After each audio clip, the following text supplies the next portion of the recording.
Today's sponsor is Audible.com, who has more than 180,000 audiobooks and spoken word audio products. Get a free audiobook of your choice today at audibletrial.com/SBFVGS.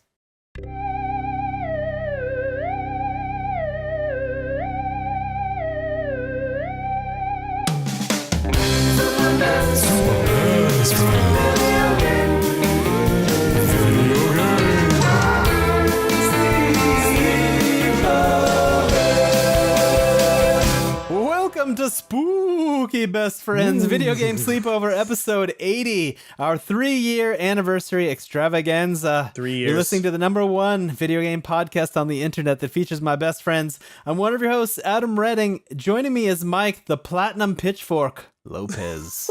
Okay, you have to explain this one to me now. Well, because it's spooky. It's Halloween. Yeah. Okay. Devil's Pitchfork. Yeah, I guess you know. pitchforks, like the end of Frankenstein, I guess. Yeah. You could mob with one of those. I'm You into could it. definitely mob with a pitchfork. That's and true. that other voice you're hearing is David, the blood-curdling birthday boy, Tate. Is it scary that it's my birthday? Is that where we're going with this? Sure. Okay. One step closer to death. Oh, yeah, that's great. Thanks for that introduction, Adam.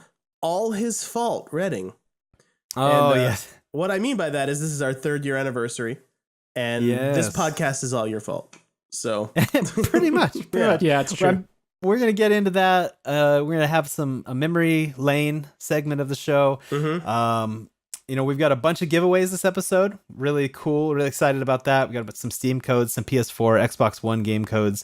We're going to give away. We're going to give away some T-shirts as well on Twitter. So keep your eye on the tweets. Man, it's a big deal This week. Yeah. So it's a lot of production. giveaways. It's pretty cool. Yeah, some fun stuff. I like that it's our birthday, but we're giving you stuff. yeah, That's how we do And it around here. we're giving you stuff that people gave us though. So it's really a regift. It's really We're really good. regifting. Guys, we got a bunch of codes. We don't want these, so Yeah. does anyone want them? So no, I mean I actually do want some of these, but Yeah. some of them I already have. But Yeah. So special thanks for game codes and for the t-shirts. T-shirts will be coming from Insomniac Games, so thank you, Sophie. Also special thanks to Cyan Worlds, Double Fine, Odd Bug, and Gearbox for the giveaways. Now, I do have to call out honorable mention here, Anna Kipnis, who, when I reached out to her about some possible giveaway codes, from Double Fine, she said she was homesick with the flu, Whoa. but she was still going to try to reach out and get some codes. And she was like the first one that got back to me with like That's so cool. a ton of game codes to give away. I was That's like, amazing. man, Anna, once again, the best. The best. Yeah, that's so cool. They're the best. That sounded so spot on. We may have to edit that out. Otherwise, Yeah, copyright, true. All right, whatever. All right, the Spooky Best Friends Video Game Sleepover podcast comes to you every fortnight, with each of us coming to the table to discuss one burning topic from the world of gaming. But first, a touch of the bubbly. Oh, we're doing this? Of the Martinellis, the Yes, finest. that's right. The Only finest. the best for us. And, Only the best. I've got some Oh. Cimarron. There's a Blanco. little hold on, let me Tequila. ASMR this for you. Ooh, nice. Oh yeah, that's lovely. I'm pouring myself some tequila. That's a There we classy go. celebratory drink, right? Tequila. Tequila? Yeah, I mean, sure. I think so. Okay. And by the way, guys, this is a video episode. You may or may not know this. Oh, yeah, you really should be watching this yeah. if you were listening. Because otherwise go this to- scene is kind of boring. Just listening. Yeah, you need to go to youtube.com/SBFVGS Yes. and watch this sweet, sweet video. Here we go. Congrats, everyone. Mm-hmm. I'm going to drink about half of this tequila Delicious. now. It's a lot. I'll be sipping. It's a lot. I'll be Yeah, sipping throughout. sipping on tequila the rest. Yeah, for sure. By the way, Adam, speaking of this being a video podcast, I would like to encourage you to the best of your ability to play toward the camera a little bit. Oh no, I don't do such things. This is audio. This is behind the scenes video footage really of an audio podcast. All right. Right. Mike and I are both doing it, and I don't know. so- I got 3 years in audio. Now I'm not playing to the camera. I'm just an idiot.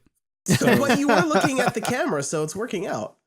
I was looking at you, David. See, the problem is I'll move this over here because your faces, whom I'm talking to, are over here, and the people are over there. We so sure it are. makes it tricky. But Yeah. we'll see what we can do. I actually need to change the hotkey while we're talking here because I keep cutting gosh. to me when I'm trying to cut to you.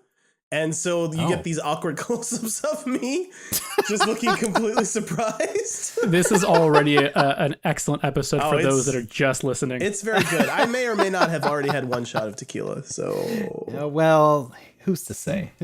I'm not telling. I just said I may or may not. So you may never know. So anyway. Now, before we move much further, and again, I'm so sorry for our audio folks. Adam, what is this? What is this cup you're drinking out of? This is the Moose, which Randy Quaid drinks eggnog out of in the classic National Lampoon's Christmas Vacation. That's amazing. It's very nice.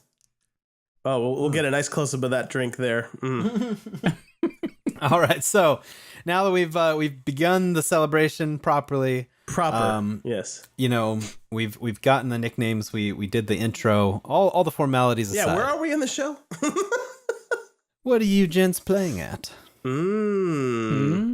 What are you playing at? Oh, there we go. I was wondering if that was... There you go. It wasn't feeling right, so... Now we can properly start. Yeah. So I feel like it's important to start with one that we all played. Okay. Which was the Star Wars Battlefront 2 beta. Oh, yes. What did you guys think? I really enjoyed the space battle stuff. Yeah. It's really good, right? It was so good. That is awesome. And I liked the David and I did a video on YouTube of some share play where we were kind of local co-oping, local multiplayer couch co-op from across the country. So that mode was fun too.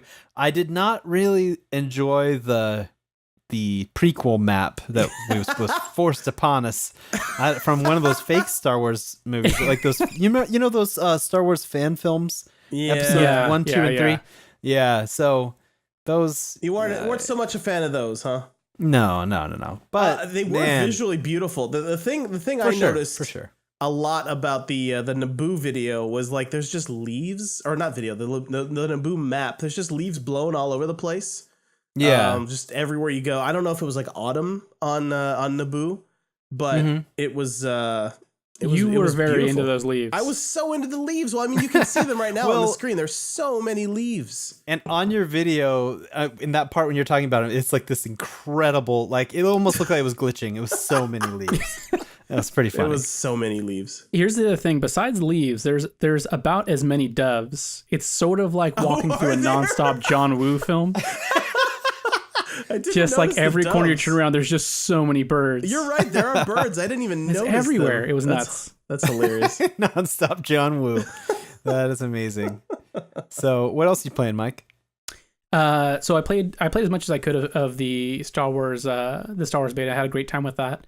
I actually just finished Until Dawn, which was my spooky game for the month I wanted to play through. Oh, very nice, very nice. And I know that's not a new game. That's been out for a while. It's been out for a little while, but I haven't played it yet, so it's new to me. Yeah. And I really liked it actually. Did you finish it? Yeah, I did. Okay, cool. Now cool. I'm not really big into the horror genre in general. It tends to be just kind of tropey and samey, and that's not necessarily bad if you like that. For some reason though, I usually just don't find myself gravitating towards those games. But this was kind of like that cross between like a horror game and like Heavy Rain. And I liked it. I had a good time. Now, did you find it to be at all corny at all? Because that was kind of my problem. I tried playing. Oh no, it's super duper corny. So corny. Like I found myself. Yeah. I didn't really like any of the characters. Like I kind of wanted them all to die, so I was like intentionally making bad choices. Most are pretty bad. Okay. So yeah, I mean, it's campy on purpose, though. I think that's it is. especially the first half. Like, it's like a lot of tropes, and then but I liked how they kind of subvert your expectations in certain parts of that. You know. Yeah, I agree. I don't want to get too spoilery with it, but yeah, it starts off kind of very predictable and it goes into an interesting direction. So yeah, no, I had a good time with it. Yeah, a lot of the characters are not super likable, which is kind of good. So if you don't want to try really hard to keep everybody alive, you don't feel so bad. Yeah, if somebody dies, it's like, yeah, no big deal. Yeah, I hated that and guy. again, not a spoiler, right? So basically, anybody can die or anybody can live just based on the way you play and the choices that you make. I was a little upset in that there's a mechanic in the game, and I believe, Adam, back when you played this, you had the exact same problem, right? There's a mechanic in the game where occasionally it asks you like to hide or something like that and stand perfectly still. And the way the way it gauges that is it's like it uses the PlayStation Move functions inside your DualShock controller. Oh no! And it's so you have to ultra sensitive. Oh, it's so sensitive. So it got to the point where like if I even thought that might happen, I like would hover my controller like over my ottoman and just set my controller and just not touch it. Just hands off. And I would just do that. And so at the very end I did that and it was like, okay, don't move. And I'm like, okay, all right, hands off. I'm done. I'm not touching it. And it was fine. It was fine. It was fine. Oh, no, you moved. They're dead. What? Oh no. So they tricked you. They cheated. They cheated, yeah, because I wasn't even touching the controller, and poor Hayden died right at the end of the game. Really? She made it all the way to the end. One of the few that I let, I was trying to let survive, but I died in the very last scene with her as well. No. Yeah, and I don't feel like that's spoilery because like she doesn't have to. No one has to. Yeah, anybody can die at any time, like you said. Yeah, for me it was like cheap. I felt like I hit the button in time, but it didn't register, and then it killed me. I was like, what? Yeah. That was like the only character I liked. I know. So that much to say, I think I would probably give this, if I had to think about it, maybe 3.5 out of 5 tacos. Okay. That sounds about right. Nice. Yeah. Very, very fun. I enjoyed myself quite a bit. Right. Yeah, that's awesome. And then my very last game I'm playing, so we can move on, is I just started playing. Again, I'm on an old game kick apparently right now. I'm just getting caught up with this crazy backlist. So I just started Metal Gear Solid 5. Oh, cool. The Phantom Pain. Yeah. And that, man, it's been a while, right? So I forgot how super duper weird Metal games are. Like Metal Gear games, man, they're out there. They're super duper out there. Sure. Like they switch gears like on a dime from being just like normal, like maybe little melodramatic military-esque campaigns to like crazy almost horror / fic. Like like in the first 5 minutes of crawling out of a hospital, I was attacked by someone on like a fire unicorn. Like I don't know how to explain it. It's man. Kojima's a crazy cat. He's crazy. Yeah. He's got a unique vision. Yeah. He sure does. So, but were yeah, there that's any what I'm bee playing. guys? Any guys that attack you with bees in this one? Not yet, but I'm at the very beginning, so time will tell. Yeah. What was the last Metal Gear Solid game you played? Was 4 on the PS3. Oh, okay. Yeah, okay. I mean, I've played all the Metal Gear games. It's just been a long time since I played one. Yeah, so I played them out of order. I played 1 Metal Gear Solid, Metal 2, and then I played 4. So 1, 2, 4, and then which kind of works in the storyline. Huh, okay. And then I doubled back. I played 3 on the Vita. Oh.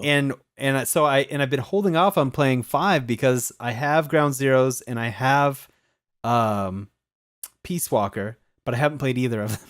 Right. And I know that that's kind of part of one story arc, right? So you have the 3 Peace Walker, Ground Zeroes, and 5 story arc, which is all Big Boss, and then you have the Solid Snake, which is the other story arc. So anyway, eventually one day I'll do it, but who knows? Who knows? Sure. Yeah. Sounds like a lot to bite off there. Don't bite off. Well, maybe Yeah, maybe we'll get the Metal Gear collection on the Switch, and then I'll be. Yeah, that would be nice, right? That would be amazing. Although I don't want to give Konami my anyway. I know they don't deserve it. And then of course, I really don't play this game as much. I've played it very scarcely the last few months, but the Overwatch Halloween event is going on. Oh yeah. And, so I'm playing a little bit of that. Nice. Oh, sweet. That's all. Was it All you right, that Dave, tweeted that your daughter wanted to play some? Yeah, actually, just today, I was playing Junkenstein's Revenge, the PvE mode, which man, I don't know why they don't have just a mainstay PvE mode you can always play. Right. It's always event based, but she saw me playing it. She really wanted to play it. She thought it was a lot of fun, and so I was like, well, the downside is she's 6, right? if I toss her in a match with folks, it's like if you play a normal, you could still win with 3 people actively playing it. They're just going to be frustrated because here's this guy who's like 3 stars and it's just the worst. Not pulling his weight. Not at all, right?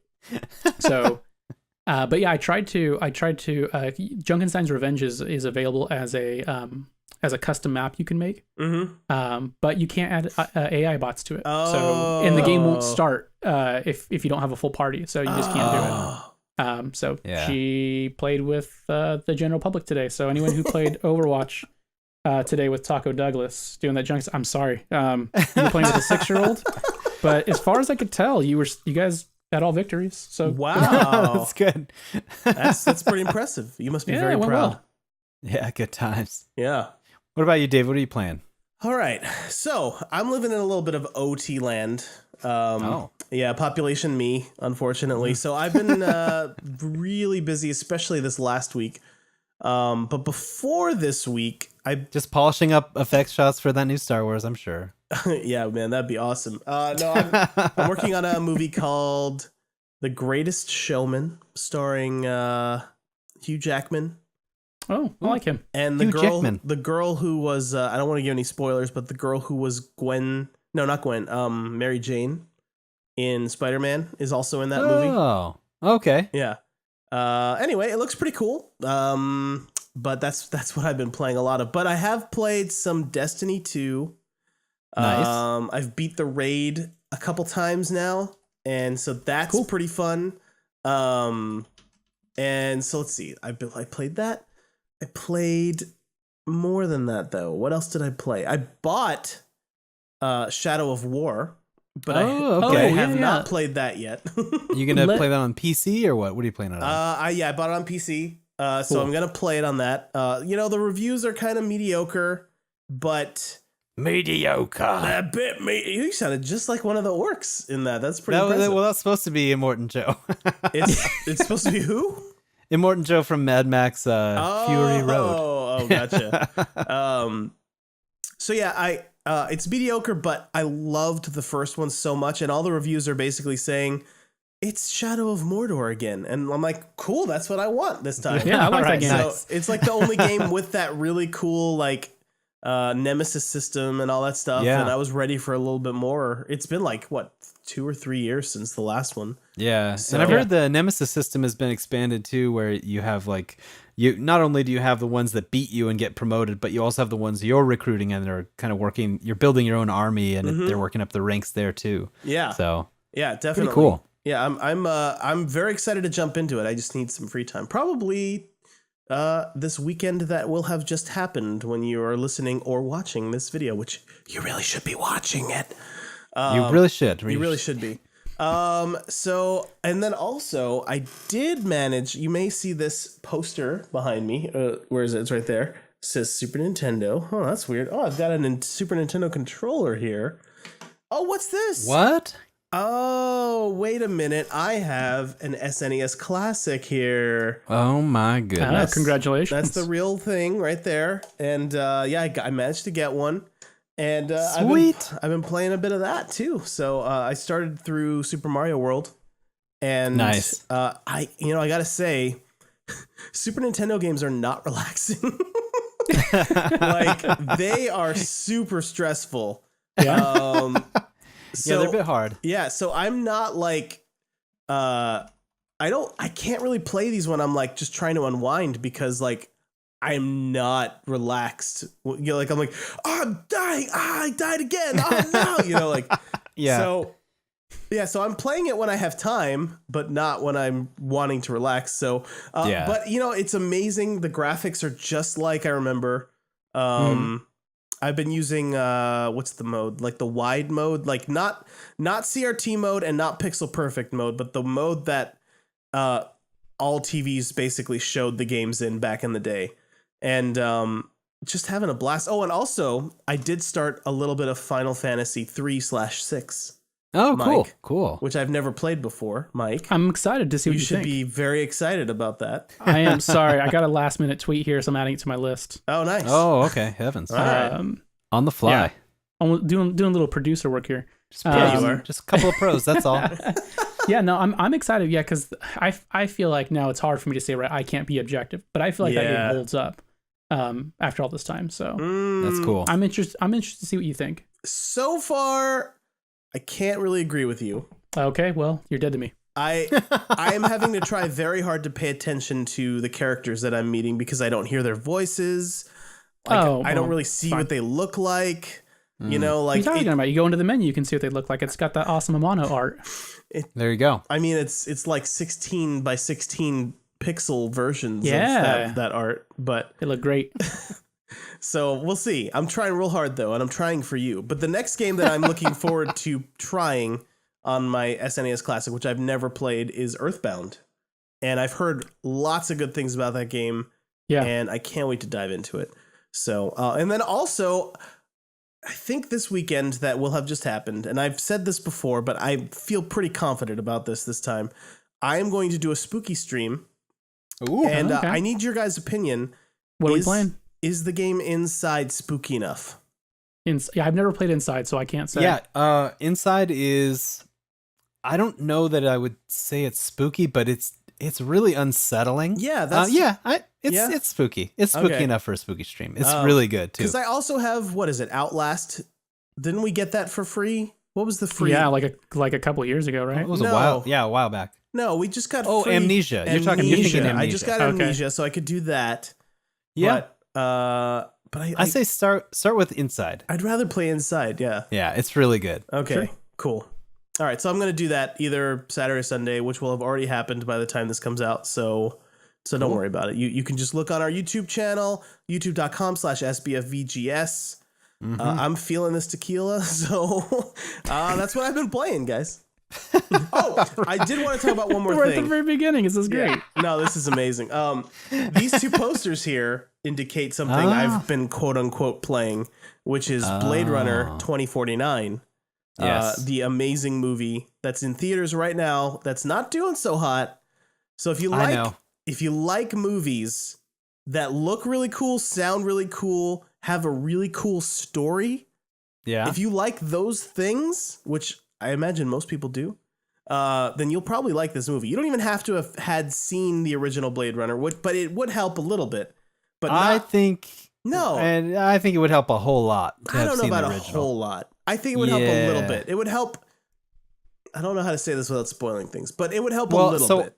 I watched the Blade Runner Final Cut like the day before going to see the new one, and I was really glad that I had. So yeah, well, I watched the last time I watched Blade Runner was like 15 years ago, and I still really had a good time with 2049. So okay, just saying.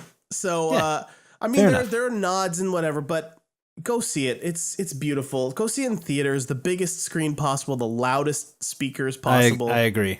Because the soundtrack in particular is just visceral, and it's just like, it just gets... Oh, Adam's pouring himself a little more of the bubbly. So, I hear what you're saying, David. Yeah. And I was thinking this weekend of going to the movies. But I think I've already decided to go see the My Little Pony movie. So that's probably not a good idea, Mike. No, that's... Yeah, it's solid. My kids saw it today, and they loved it. Oh, did they go see it? Yeah. What did they think? Scarlett said... Maybe a quick review of that movie? Yes, Scarlett said, "What is happening right now? Dad, you really should have been there. You would have loved it." You see, David, we want to talk quickly about a movie that's going to be financially successful. Because, this movie's going places. Huh. Oh, man. I don't have time for these niche films. So I do want to say, I actually have watched a review of the My Little Pony movie. Of course you have. There's this amazing YouTube personality called, her name is Jenny Nicholson. She mostly covers Star Wars stuff, and she does like fun little vignettes about interesting things she's noticed about Star Wars or whatever. But she's also a My Little Pony fan because she's a girl, she's kind of young, and she she did a review where she did not break character, but she was pissed that they didn't honor the canon of the My Little Pony universe. And it is amazing. It's called A Critical Brony Analysis of My Little Pony the Movie. And you should go watch it because it's very funny. So that's pretty good. Now, video games. Yeah, guys. yeah, video games. So tell me about some video games. So for my spooky game for October, I finished Resident Evil 7 finally. Oh, great. Resident Evil 7 in the can. Man, that's good. Yeah, so finally beat it. Gosh, I loved it. It was really, really great. And it was weird how I played it because I played the first 2 hours of it and then I didn't touch it for 2 months. And then I played the next 4 hours of it and then I didn't touch it again for 2 months. And then finally didn't you it. Start it in VR and then shift gears into playing? No. Or did you start it over? I played the first couple hours and then I started from the beginning again in VR to try to experience that part because it's the first couple hours are by far the scariest parts of the game. But overall throughout really great. I loved that they brought back ammo scarcity and some of these kind of old Resident Evil style tropes and mechanics that really work well, even in the first person setting. So yeah, I loved it. 5 out of 5 burritos for Resident Evil 7. Wow. Holy moly. 5 out of 5. Really liked it, huh? 5 out of 5. Man. 5 out of 5. So, and then, also playing the SNES Classic that I found. Yeah. Now, okay, hang on. Hang on. Okay, wait, let me clarify, because the day that it went on sale, I had coworkers coming up, people texting me, tweeting at me like, "Oh, are you going to get an SNES Classic? I heard they're here. I heard they're there." And I was like, I'm not going to do it. I'm just going to hold out. I'm going to wait. I'm going to buy it when they activate Virtual Console. I'm going to get the games that I want from SNES Classic on the Switch. I'm going to play them there, portable, on the go. It's going to be great. I don't need another box sitting around in my house. I got 1 million controllers. I told Mike this one. I was like, I got so many controllers in my house, Mike. I can't deal with 2 more. I'm going to lose it. And no. So basically, by the end of that first day, I was already at the store. I was already at the store looking around like, where is it? What, they got any more? Like, oh no, we sold that. And I called 5 or 6 other places and they're like, they weren't laughing at me, but they were laughing internally. I was like, you got any SNES Classics? And they're like, oh no, we sold out this morning. So I didn't think, I was like, I missed my window. They're going to be really hard to find. And by all accounts, they still are. But there's a magical Target by my house. And every time I go to this magical Target, they have super rare Nintendo products there just for the taking. It's the same place I found my Switch. Yeah, I was going to ask that. Same place I got my Switch when it was super hard to find a Switch. And I just looked down and I was like, oh my gosh, they got the SNES Classic. And with the family, we're like, we got to get it. We have to. And my wife was like, yes, because the Super NES, that's her heyday. So she was 100% on board. And I hinted at this on the last show, but I mustered up the courage and the scoundrelry, and I traded in some old games that I had that were still in the cellophane. Oh, yes. And they gave me store credit. They gave me $98 at the Target. So my gosh. Yeah, so I got the SNES Classic and I picked up Cuphead.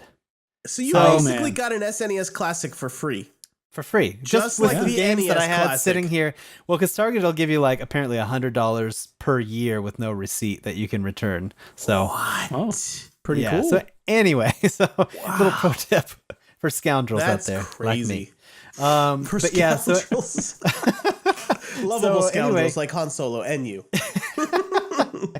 So on the SNES Classic, been playing Mario Kart, Super Punch Out, having a great time with Super Mario World. So, and I never had a Super Nintendo growing up, so I'm super jazzed to finally have Super Street Fighter 2 right there in the house. Oh yeah, right. It's actually Street Fighter 2 Turbo. Turbo. So Super Street Fighter 2 is a real game, but it's a different game. Yeah, so played a bunch of that as well, and then of course I mentioned I got an Xbox card at Target. Brought it home, downloaded Cuphead, been playing the Dickens out of Cuphead. Wow, Dickens out so of gorgeous. So good. Oh man, I love that game. Now it is brutally hard, as you're probably hearing from everywhere. Sure. I'm playing it with the wife. Okay. So it's really cool because she's got platform game skills. She's one of those gamers that is lapsed. She never picked up on the controlling your guy and your camera at the same time. Like that freaks her out. But like, yeah, when it comes to platform games, like she's got the skills. So we're playing that together. Yeah, we're playing that game together. We've already there's 3 worlds and then the finale, whatever that means. So we've beaten the first world, which is 5 bosses and 2 running gun levels. And then, excuse me. And then we have, I think we've beaten 2 bosses in world 2. So, getting close to halfway done with the game, I guess, maybe. And man, that game, it's so hard, but it's like, you'll be playing and playing and playing, beating your head against this one level. And then finally it clicks and you beat it. And like, just so much celebration, like, yeah, it's like just awesome. Yelling in triumph. Like it's a wonderful feeling. So it's highly recommended. I'm sure I'll have a burrito review for that one shortly. Very cool. Yeah, it's not a very long game, right? Not terribly long. I mean, it depends on how bad you are, I guess, how long it is. That's true. But we seem to be doing pretty good. But I mean, of course, the World 1 is the easiest, so it's getting harder. And I've heard of bosses in the third or in the second area that people were playing stuck on for like 3 hours and didn't beat it. So, yeah.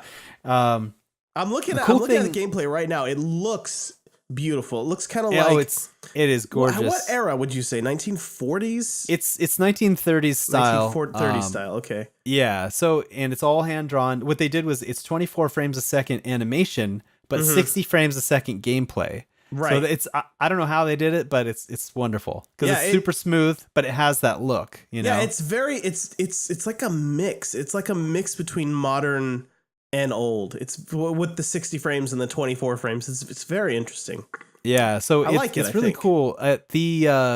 What I've heard is that the animators have said that basically each boss encounter is roughly 1,500 frames of animation. Wow. And so each one of those bosses, if you total it all up, it's roughly the amount of animation of like a feature film. Oh my goodness. It's insane. That's why it took so work. long. Yeah. But yeah, pretty wild. I love it. I love it so far. It's really, really good. Also playing Hob for review. Oh, yeah, that's right. Hob. Yeah. So yeah, I'm excited about that. Playing that on the old MacBook Pro. So that's pretty sweet. Now you have to have like a Windows boot camp install. Yeah, I did boot camp, installed Windows 10, and then I installed Steam and Hob. So yeah, playing that a little bit. I've really only scratched the surface. Maybe played the first 20 minutes just to see what the settings were. What were the best settings for it. So, but yeah, so I'll hopefully have a review score for that one soon too. That's a gorgeous game. Looks like it's kind of like a mix between like Zelda-ish gameplay and like a Transistor-ish art style. So, really intrigued by that one. Yeah, sure. And then that of course, awesome. Abduction, you guys. I've been talking about Abduction. I've been playing Abduction. Finally, it happened. I finally beat it. Okay. So, wow, you beat a lot of games this time. Oh yeah, man. I got a lot of gaming in because my wife before we got Cuphead, she got addicted to some TV show and she's like, all right, so you can be playing some games tonight? And it's one of those like, that's code for like, I want to go watch my show. You do whatever. So very cool. But yeah, so anyway, yeah. I finished Abduction. I went, sat down and wrote a full review for it for SBFVGS.com. Head over there, see the Abduction review. It was really fun. I had been meaning to write a game review for the site for a while and just hadn't done it. I love writing, so it worked out. Yeah. I had some time. So anyway, I came away. I gave the PS4 version of it, which is what I reviewed, the 4 out of 5 burritos score. Wow. So I loved it. It's a great game. I had a couple of issues with it, but it was one of those things that like the game left such a good impression on me that when I was writing the review, I wrote the first draft of the review and I realized I had accidentally left out all the negatives. I was like, it was just gushing about how much I loved it. And then I was like, oh, Well, I did have some issues with the PS4 version, Sure. so Like but yeah, technical you can read stuff about that. or what? Yeah, What it was all just like frame rate, and I had okay. some game crashes and things like that. But outside of that, it was fantastic. So, but yeah, I mean, I think had I played it on a PC, you know, especially in VR, apparently you can play it in Oculus. Man, that and the sounds cool. PSVR version of it is coming out pretty soon. Okay. But yeah, anyway, if I'd played it on PC, I probably would have given it 6 out of 5 burritos. Just full disclosure. So, All right. I gotta pick it up. Yeah. Okay. So with that said, Oh, yeah? here comes the first of our mini giveaways on this episode. We are giving away, courtesy of Cyan Worlds, we are giving away an Abduction Steam code. So you can play it on PC, where if you have the rig for it, it will, I'm sure, run gorgeously. Now, does that game also run on Mac? So a lot of these games also run on Mac nowadays. I don't know. I think that one might be Windows only. But don't quote me. Any game that's on Steam that is PC and Mac will just come. I'm pretty sure it'll work. I can't promise you, but I'm pretty sure if you get Abduction on your Steam account and you have a Mac, it will run on it. So yeah. Well, or you can do boot camp like I did. Yeah, I'm seeing an Apple logo here, so I'm feeling pretty good about this assert. Very cool. Very cool. So assertion. Abduction for the quick of finger and the logged in of Steam. The code for Abduction is BAY6R 3A47XBCTHL. There you have it. And I got it. All right, thanks, Adam. That's But no, that's actually a good point. If you got the code and it worked for you, please let us know on Twitter that you got it. Yeah. We don't need a bunch of kudos like that. The code didn't come from us, but it came from Cyan, and we'd like to make sure we know who got it. Yeah, definitely. So tweet to us at SBFVGS podcast on Twitter and let us know. Definitely. All right, so now it is time for the Super Best Friends Video Game Sleepover Fortnightly News Wrap Up. All right. No. Yes. Sorry. No. What are you on about? It's not called that. It's called the news. Yeah, go. I'm actually really glad people get to see that. Yeah. For people who have never beheld the news announcement there, well, there you have it. Now you have. Another reason why you should be watching this on YouTube. That's .com/SBFVGS. Ooh, that is good. All right, so this one is submitted by the Justin. A new interesting snippet on No Man's Sky from Kotaku.com. Kind of delving into the archaeology, the digital archaeology of this game. David, I'm going to toss to you. Okay. So basically, so I read the article back when it came out, and I just read it again to kind of brush up on what's going on, what he's talking about. So I'm pretty sure what he's talking about is, in this article, is that No Man's Sky is a game that's been changing, like every patch that comes out. Pretty much all of the worlds that you can visit, they kind of get refreshed and regenerated.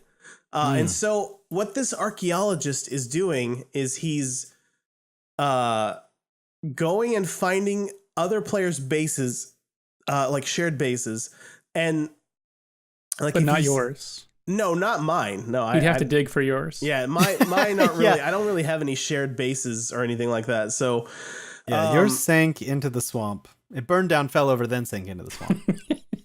Yeah, that's true. No one's ever gonna find mine. No, they actually talk about that because there's a tool that I actually didn't know about that lets you like dig into the ground and like go deep into underground. Oh, is it the terraformer thing? Yeah, it's a terraforming thing. So there's a chance that I could go do that and find the stuff that I thought was lost forever. Yeah, you should go dig up your old base and stream it. Yeah.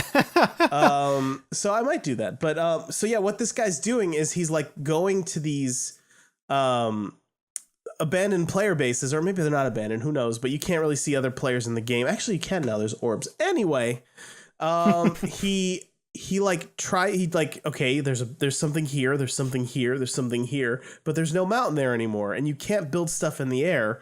So that's probably where a mountain used to be. And so he's doing stuff like that. And so that's pretty cool. That is pretty cool. Yeah, because it's rare. Is it cool? It is cool, and here's why. I think it's rare that you'd have that level of game history built into a shared world like that. I mean, that's what's cool to me. Well, plus anyway. so with the nature of games now and how we get patches, and sometimes games completely change from the form that they were released in, and there's no way to go back and see the game as it was released, So this guy's doing a really cool thing where he's trying to piece back how this game used to be, based on the clues that are left in the game. Yeah. So it's pretty sweet. Yeah. It's pretty cool. This is just more a celebration, and it also will make you feel old if you are old like us. Only 90s kids will remember this. Yeah. No, Valve's Orange Box is now 10 years old. It's wild. I can't believe that the game is that old. Yeah, that's nuts. It seems like yesterday I was plunging through those ventilation shafts with in Portal, reading that the cake was a lie. Yeah, good stuff. Yeah. Spoiler alert: the cake is not a lie. It's actually not. You guys know what I'm talking about? It might be a lie. No, it's not. You see it at the end of the game. Well, that is a spoiler. It sure is, David. But it's a spoiler for a game that is 10 years old, which we just established. So. All right, Guerrilla Games confirms that the Frozen Wilds will be the only Horizon Zero Dawn expansion. Mm-hmm. Okay, so how do you guys feel about that? That makes sense. I mean, if you think I'm about okay if you look at the model, right, of Naughty Dog game comes out and then big story DLC, Naughty Dog story DLC, and they've been doing that a bit. It seems like a familiar strategy, right? So the only big RPG game I've seen do multiple big expansions, well, I guess there's Diablo, but I'm just thinking of The Witcher 3, right? They've done multiple big fat story expansions. So I kind of expected this to be the only one for Horizon. Okay. Yeah, and if anything, if that means that they're just moving on to the next full-blown Horizon sequel, then I'm all for it. Yeah, exactly. And you gotta think, they're Horizon 2's got to be greenlit. They're working on it. Yeah. Oh yeah. Do you guys want to try to predict when Horizon 2 will be announced? Oh, and we're pretty far away from it still. From the announcement? I think so. Huh. Okay. I think we're at least a year and a half probably from here. Maybe E3 2019. Like 2019, yeah. Yeah. Wow. Man, that's a long time.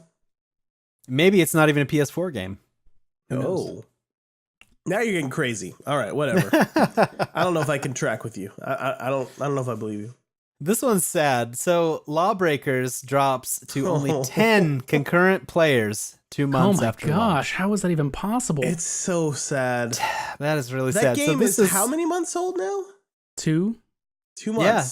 This is Cliff Bleszinski's new game. It looked very Overwatch to me when I looked at some gameplay footage. It looked a little too Overwatch. I think that's the problem. People were like, "Oh, I've already got Overwatch. I'll just play that." Yeah. So, but there were some cool mechanics to it. It looked like a fun game. It just apparently didn't have the cachet, and maybe they just should have been quicker to rip off PUBG. Maybe that was the ticket. Get it to the next level. That's fair enough. Probably it. That's probably if they should have just gone the PUBG route, because there's only 2 of those games right now. So yeah, and only one of them on the PS4. So there you go. So turns out every Scorpio has an Easter egg inside. Okay, so tell me about this. I think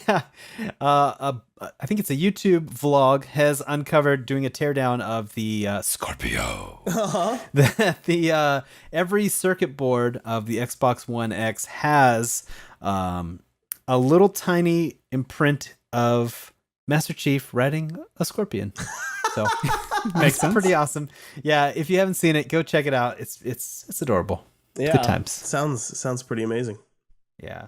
And filed under This Is Rich, Epic Games is suing Fortnite cheaters, citing copyright infringement. I just thought that was really funny, and I get so that. ironic. It's not technically copyright what they've done, but yeah, yeah, so, man. Well, I mean, it's really I think Blizzard has successfully prosecuted, like cheating rings, by citing copyright infringement. But anyway, it just was funny that Epic 1 week is ripping off someone like so hardcore, and then the next week they're suing like regular people, I guess dirty cheaters, right?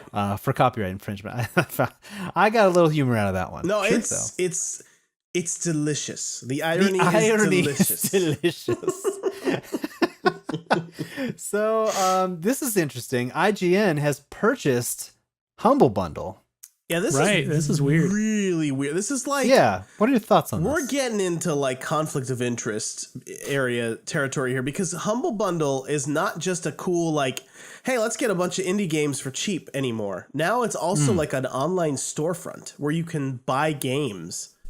So IGN is a company that reviews games, and now it's also a company that sells games.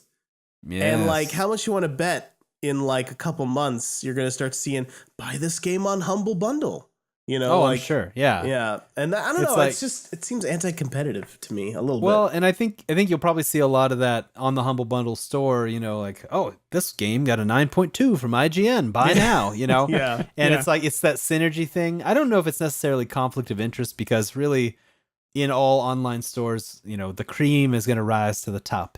As it were. But it's not conflict of interest is not the right word. I meant more like anti-competitive, like, not promoting Steam links, but promoting Humble Bundle links. You know what I mean? For sure. So sure. I don't know. I'm no law expert, but it seems a little bit bad to me.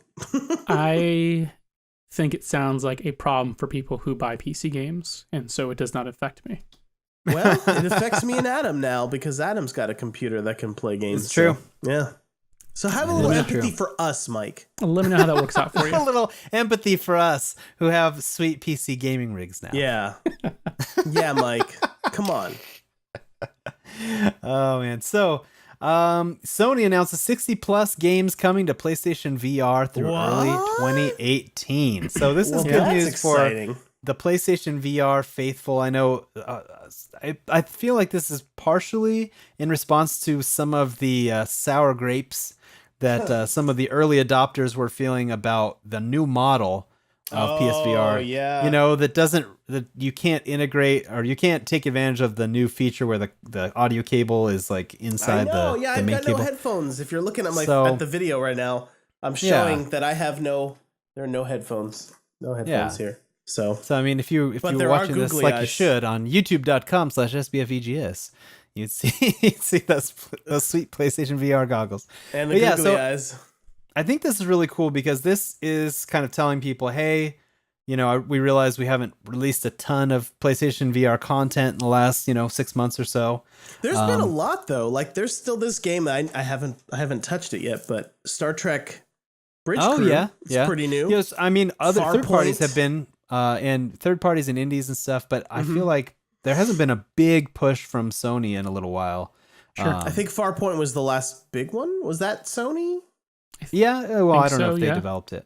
I don't know either. But yeah, so I mean, of course they're listing things like Doom VR, Gran Turismo Skyrim Sport. VR. It's coming out. You know what looks really cool? From Polyarc Games, Moss, which is the one with the little rabbit running through the woods. Oh yeah, or is it a mouse? I think it's a mouse. It's a mouse with long ears. Okay. Yeah. Basically I'm looking at the picture here. Yeah. Abduction, like we mentioned earlier. Oh yeah. The PSVR. Fantastic game. Pixel Junk VR, which looks cool. It looks like you're serving. It's like a restaurant kind of sim, almost like the food service part of Job Simulator. Yeah. But it's like zombies coming at the counter. Is it called Dead Hungry? Dead Hungry, yeah. Pixel Junk VR, Dead Hungry. Looks pretty sweet. Skyrim VR, The Inpatient, which is another one. I believe that's from the same folks who created Until Dawn. Anyway, spooky stuff. interesting. It's a spooky one. Okay. But yeah, there's spooky. there's the full list. By the way, if you... spooky is the way to go when it comes to PSVR. Like I played all of Resident Evil 7 in PSVR. That was great. That was such an immersive, excellent experience. So that is sweet. Give us more, please. Thank you. Yeah. So a ton of games. You can check out the full list on the PlayStation blog. But yeah, that is pretty sweet. And then the final news story for tonight, or this morning, if you're listening first thing. Yeah. Depending this afternoon, this afternoon. You might not get any of the code giveaways if you're listening that late. Oh, that's true. But yeah, anyway, we'll give you the heads up before the show airs about all that. But yeah, Cuphead has sold over 1 million copies in 2 weeks. That's a lot of copies. So that is, I'm so awesome. happy for them. Those guys deserve all the success in the world. I think it's like a 14-person team that made the game. Really small team. Made this awesome game. Microsoft funded quite a bit once it started generating some heat. So you can definitely see those Microsoft bucks at work if you watch like the kind of behind the scenes feature of like the soundtrack being recorded, and there's like a full blown jazz band with horn section and the whole 9 yards. Amazing. It's the kind of thing you're like, oh, okay, this is where the Microsoft funding was like paying off big time. Yeah, for sure. But yeah, that's super awesome for them, and definitely. It's one of these games. Cuphead is for sure a game that makes me feel so glad that I bought an Xbox One, because there haven't been a lot of those for me, because I'm not real big into Halo and Gears. So this is one that I'm like, yes. Yeah. So I'm between this, I'm sorry, go ahead. Oh no, I'm just very jelly. Oh, you gotta come over. Just come over. Yeah, we'll do a super best friend sleepover. Without me though. That's not fair. We'll Skype you in. Okay, I'll Skype that's you in. Fine. Mike, so this game, I would say if you built yourself a sweet PC, you could play Cuphead there. That's true. Just saying, play it on the PC. Yeah, so you can definitely. Just between Cuphead and then PUBG and Sea of Thieves coming, like I'm feeling really good about my Xbox right now. So. Very good. Now is a good time to have an Xbox. That's now is a very good time to have an Xbox. And that wraps up the news. We did it. You almost did it. Yeah. You almost said it right. It's one more time. Pretty close. Just like that. The news. You got a 2 for this episode. Yeah, you got 2 newses. Well, if you can watch it, I figure if people like to see this so much for some reason, then they like might to as well see, give the people what they like want. to see the gusto that you bring to the news. Yeah, the passion. So, I feel it. So, okay, speaking of all that, PSVR goodness, I have a code from our friends at Oddbug for The Lost Bear, which, David, you gave 4.5 pizzas out of 5. Yeah, very good game. You can game. see a playthrough of it also on our YouTube if you'd like. Yeah. I did it all in one stream, so... There you go. Yeah. So The Lost Bear. This is for our friends across the pond. Right. It's only what is it? This is an EU code. This is for Europe, United Kingdom, those kinds of folks. So those kinds of folks. Those Fed, types. Danzy, those people. Yeah, you guys. Yeah, Tom Titus Hughes. Go pick yourself up a PSVR. Pick up a PSVR real quick. But yeah, The Lost Bear, PSVR, Europe code. Here we go. EATN T7N5 FGBN. And there you go. Free copy of The Lost Bear on PSVR. And again, tweet us if you got it. We want to know, who managed to snag it at SBFVGS podcast on the Twitter. And speaking of which, Michael, are you ready for the tweets? Oh, is this my thing? Oh. This is your Michael, thing. it has been your thing for so long now.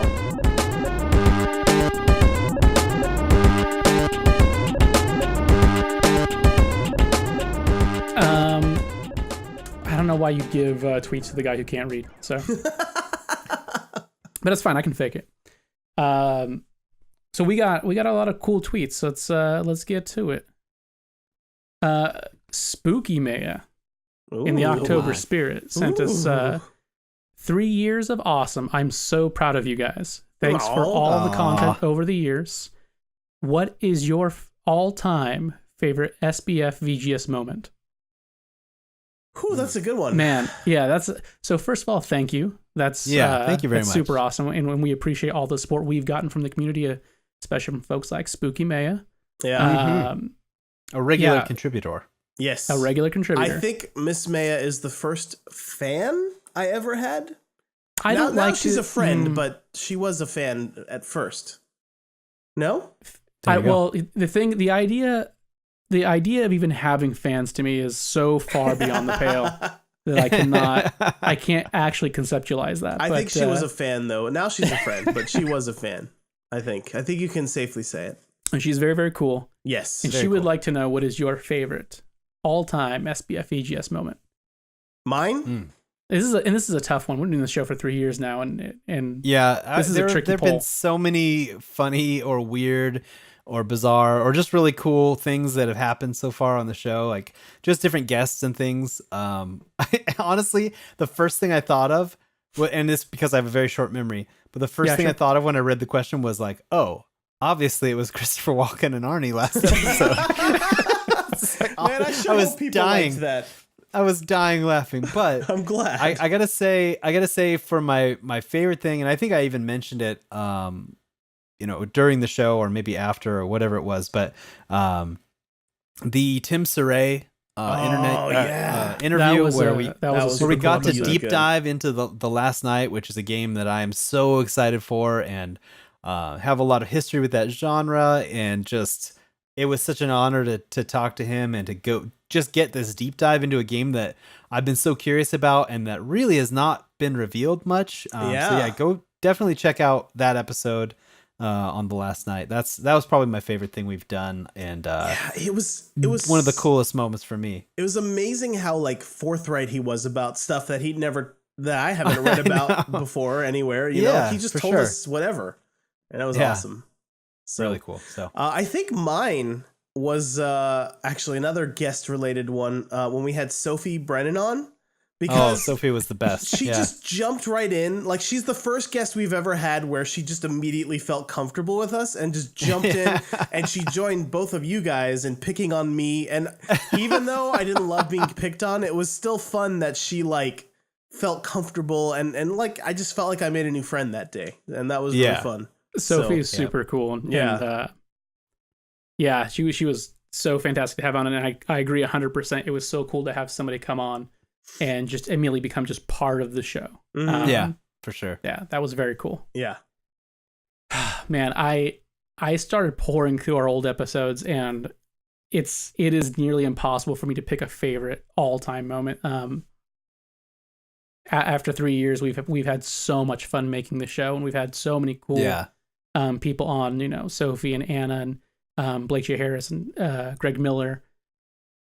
It's really impossible for me to pick, but if you told me to pick one of my favorites, maybe not my all-time favorite, because I still can't decide, I think it may have been when we had our 1 year anniversary. Mm-hmm. We had old Greg Miller on from Kind of Funny, and put together the Taylor Swift trivia contest. I had a lot of help from my wife on that because I know nothing about Taylor Swift. So yeah, it was pretty great. I reached out to Greg because, of course, on that episode he says like he would be back to defend his title of the Taylor Swift trivia master. Mm-hmm. He got back to me. He said he wished he could do the show this year, but he was dying. So I took that to mean he's incredibly busy, and hopefully not. Yeah. Hopefully that was not the last thing he ever actually wrote. Dying. That would be terrible. Terrible. He wouldn't bother to type it. He'd just say it.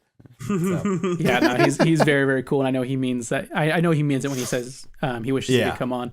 Mm-hmm. He's got a new cooking show. If you guys haven't checked that out, Kind of Funny. Oh, that's interesting.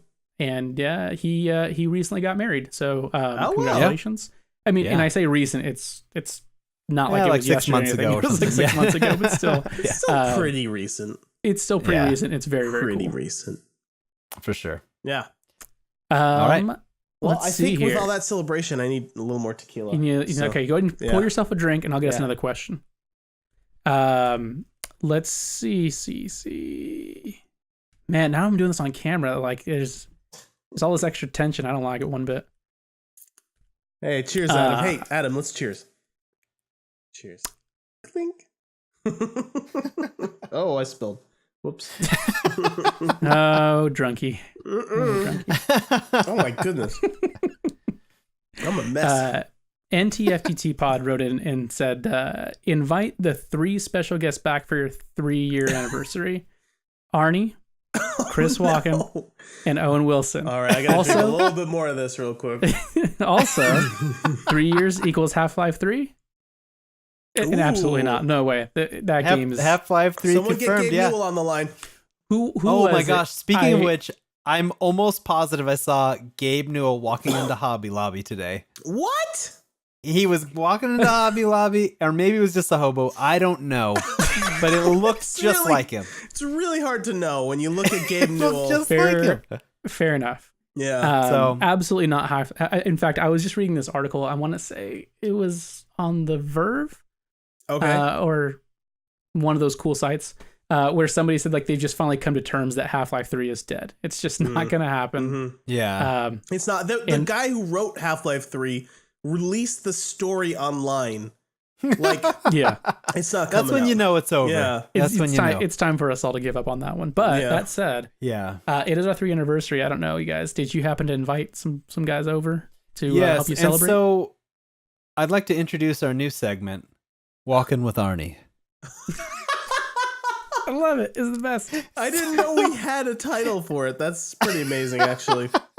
So why don't we go into the next question, and maybe old Chris Walken and Arnie can tag team this one. Oh yeah, Christopher Walken is here. He's just always. Arnie's here too, because he loves my apartment because I've got like those tall ceilings and they're kind of rare in New York City. So he likes to just come over and hang out in my tall ceilinged rooms. For sure. And Arnie came by, special favor, of course, 3-year anniversary show. You got to be here, All right. You gotta. So. Okay, so let's get Arnie. We'll just move on and we'll go over. next. Come on, Christopher Walken. Hi, it's great to be here. Hey, hello. It's me, Arnold Schwarzenegger, and certainly not Adam doing a kind of bad imitation. Oh, I'm the best, worst Christopher Walken ever. Oh, man. What a weird thing to say about yourself, Christopher Walken. He's very humble. He's very, very humble. You know. So, what about this next question, Michael? Well, my very good friend Arnold, who calls me by my first name. Jeremy wrote in and said, I was hoping Arnie could sing happy birthday to my son, Elias. Happy anniversary, guys. Oh, man. And I figured, Yes, Arnie, that would be awesome if you could do to this. you, Adam, and to Michael, and to David, and also to Christopher Walken. Me? Wait, David, and also Christopher Walken. Me too, baby. To David, and also Christopher Walken. Yeah, it's his 3rd anniversary. And I thought, it would be super great. Arnie, you're regularly stopping by. But how great would it be if maybe Christopher Walken could join you in this birthday celebration? All right, I'll sing the first line, and then you follow my lead, Chris. Okay? I'll try, baby. This one goes out to Jeremy. That I am a singer. Okay. This one goes out to Jeremy. Jeremy. All right, get the Elias in the room. Here we go. Happy birthday to you. All right, Chris, go for it. Happy birthday to you, baby. Happy birthday, dear Jeremy's son, Elias. Happy birthday to you. And many more on Channel 4. It's something like that. Hello, yay! All right, Elias, happy birthday! Happy birthday. Whoa, baby. Walking with Arnie. Wow. Oh, man, that was so great. Thank you guys for stopping by. That's awesome. That was fantastic. You Yeah. guys. Also, by always the way, appreciated. Making birthday wishes come true. Owen Wilson is here, and he did want to say one thing. Owen, he are did? you ready? So Are you ready? cool. I wonder what Owen wants to say. Wow. That's I'm in agreement. Yeah. Mr. Wilson. Yeah. It was a great segment. Man, thanks for stopping by. Christopher Walken and Owen Wilson. It's always and it's always Arnie. a pleasure. Yes. Yeah, Thank you. baby, anytime. You're welcome. You're welcome. I'll be back anytime. Give me a call. I'm only like 2 hours away in Los Angeles. I'm You bet. always in New Anytime. York. Staying at David's thanks, place. guys. Thanks, guys.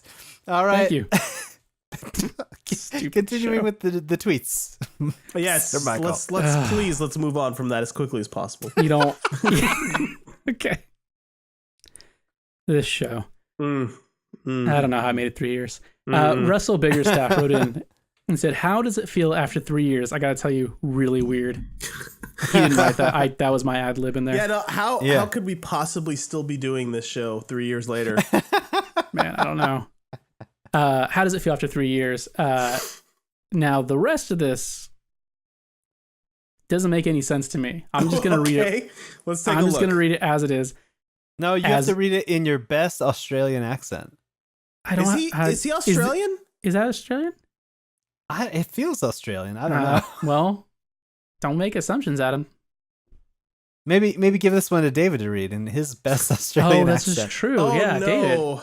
David. You're good, David. We've all heard it. It's very on this good. very show. I just want to confirm Russell Biggerstaff is from Southern Indiana. So Well, I'm just saying. I will But try. maybe so that's where I'll- he is now. But Maybe I'll read it as a Southerner then. Now I'm gonna try it. Okay. Okay. let's do. You know what? Let's A and B this thing. All right. Yeah. Well, Well, AB. it. Well, We all AB. time All right, in the go world. for it. As for it. pert as a rotten buck. Nope. Or as crotchety as a bunch of old hens. That was great. This is good. Oh. Now let's hear the Okay. Southern version of that. Yeah, give me some Southern flavor. All right, now, how's it feel after 3 years? As pert as a rotten buck or as crotchety as a bunch of old hens? I think I that's love the that. one. I think that's the Yeah, one. that might be it. That might be it. All right. He said, thanks for the fun and the show. Thank you, man. Thank for writing you, that. Rusky. That's very cool. Yeah. Rusky, you're the man. We always love hearing from you. I mean, It's all about you. yes. We love hearing from all of you, though. We don't want to. Especially you, Rusky. Yeah. Adam's really.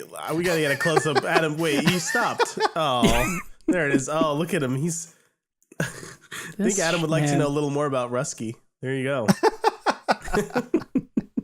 Barry All Ingram right. wrote in Oh yeah, Barry and Ingram.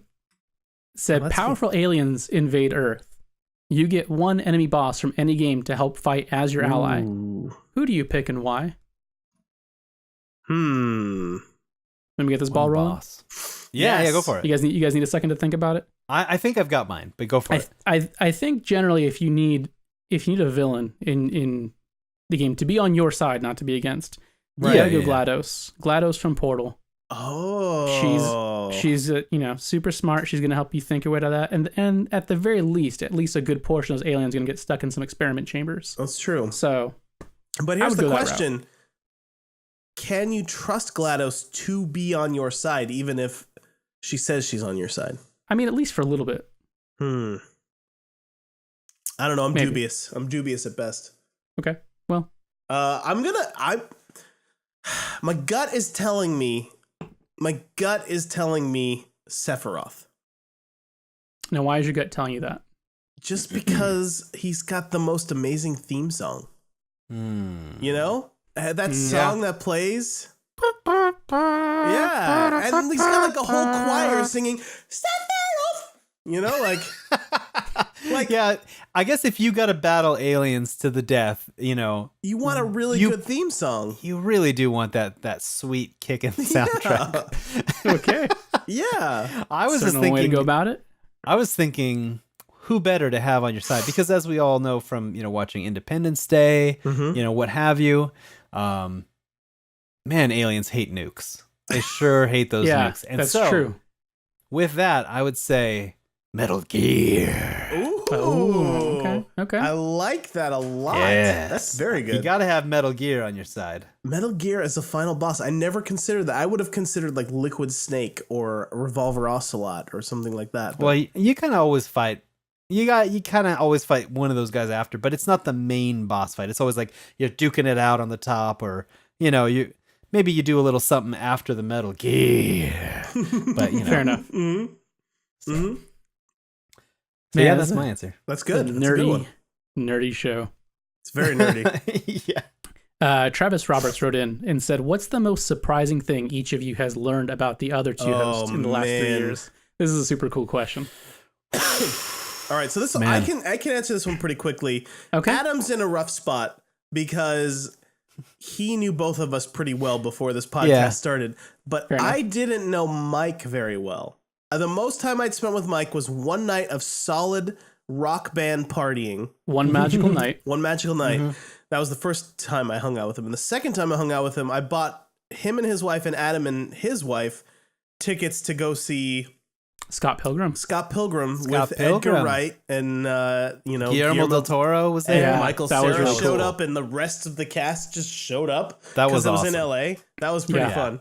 There was a skinny Chris Evans there because he wasn't like that's right. crazy Chris Evans swole was Captain there. America there. Yeah, he was like, wasn't just- ripped out of that his he was mind there. yet. he was like standing off to the side, like Yeah. Mary Elizabeth Winstead. And everyone was Yeah, at they the were front all of the there. stage, and he was just like hanging out in the back where we were. Forgot that he was Yeah. there. That's Yeah, crazy. it was nuts. Anyways, that's the most I knew about Mike. That was a cool night. Before that.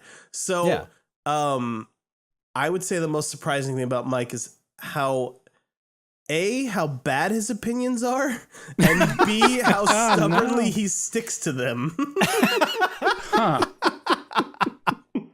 I mean, that's not the way I see it. No, it's not how you see it, but it's how I not. see it. Okay.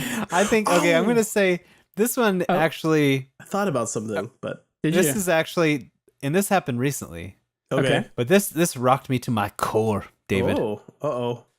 So there I was in the Discord, SBFVGS Discord, which I don't think that's not the link. Whatever the link is. Yeah, you can It's, find the link on sbfvgs.com. It's bit.ly/SBFVGS Discord. There you go. There you go. So there I was, minding my own business, Oh, man, talking what to is people in the this? Discord, and David says to me, he says, Uncharted 4, didn't like it. Did not like it that much. Yeah. It was okay. It was, in his words, meh. Mm-hmm.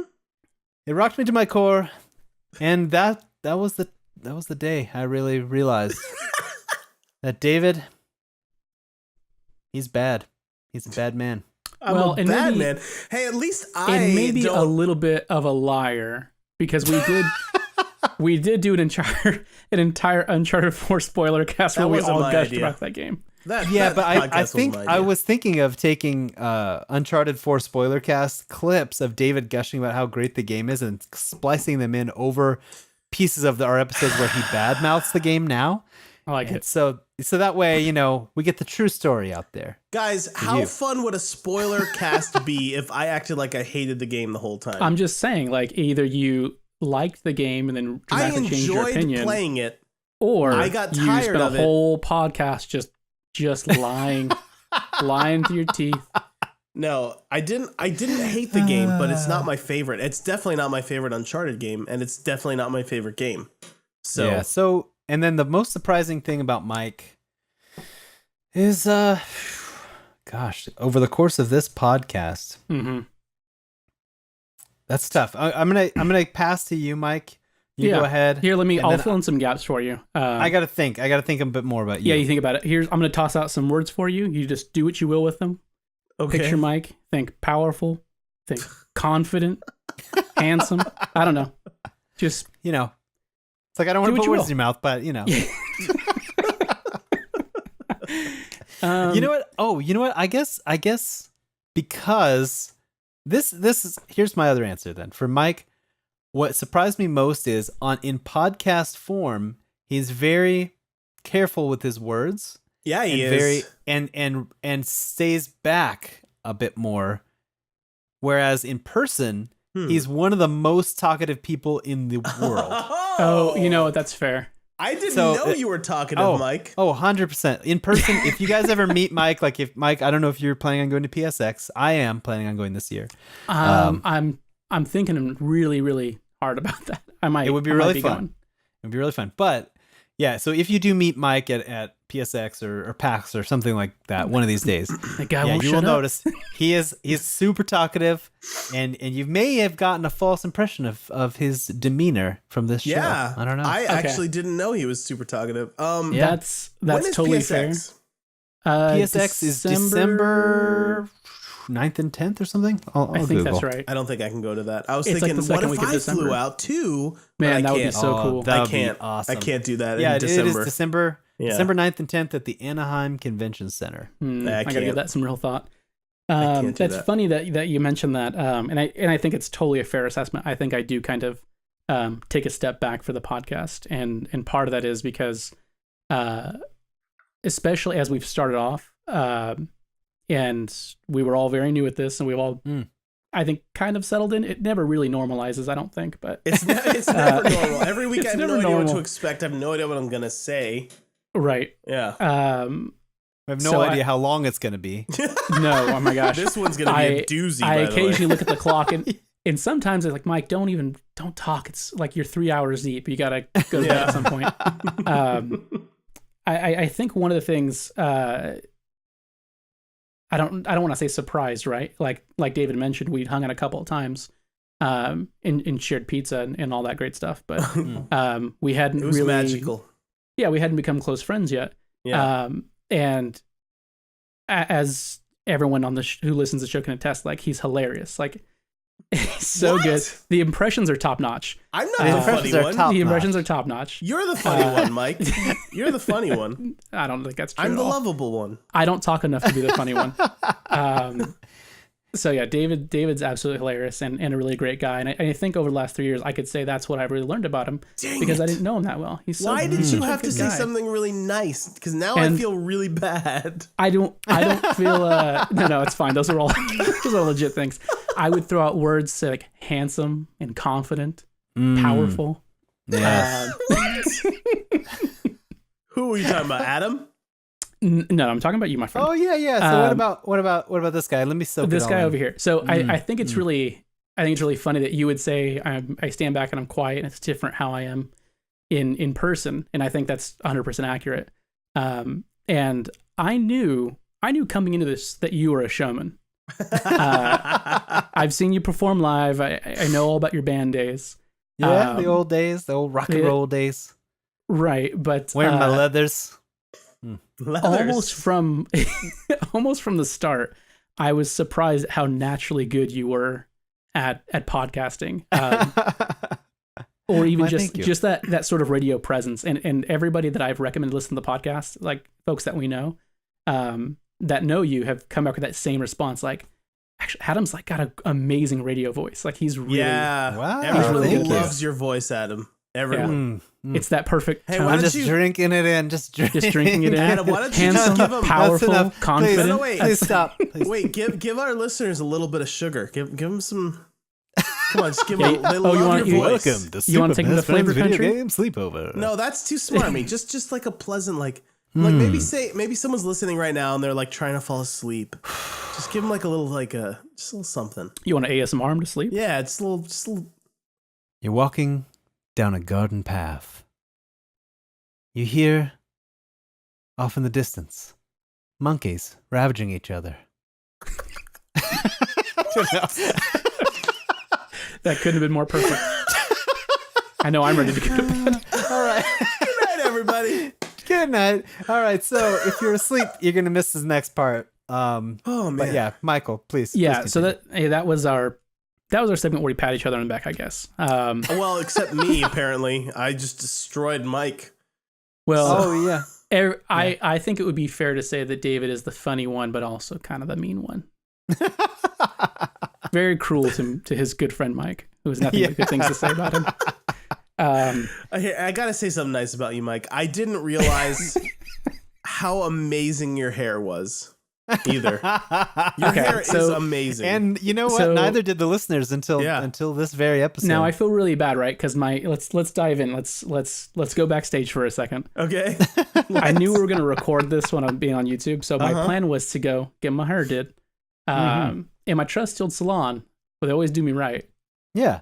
I drove by this weekend and they were closed down, out of business. What? Completely out of business? Completely out of business. Like signs up, places up for lease. I was like, oh no. And it just so happens where I live, like there's not another option for me. The only other place like in town, unless I want to hop on the freeway and go somewhere else, is it's I can't remember what it's called, but it's like this place, and it's like a guy's barber shop. Like you go in and all the stylists are female. Not that there's anything wrong with that, but the way they advertise it is you go online and look at the pictures of every girl that works here and pick the one that you like the best to cut your hair.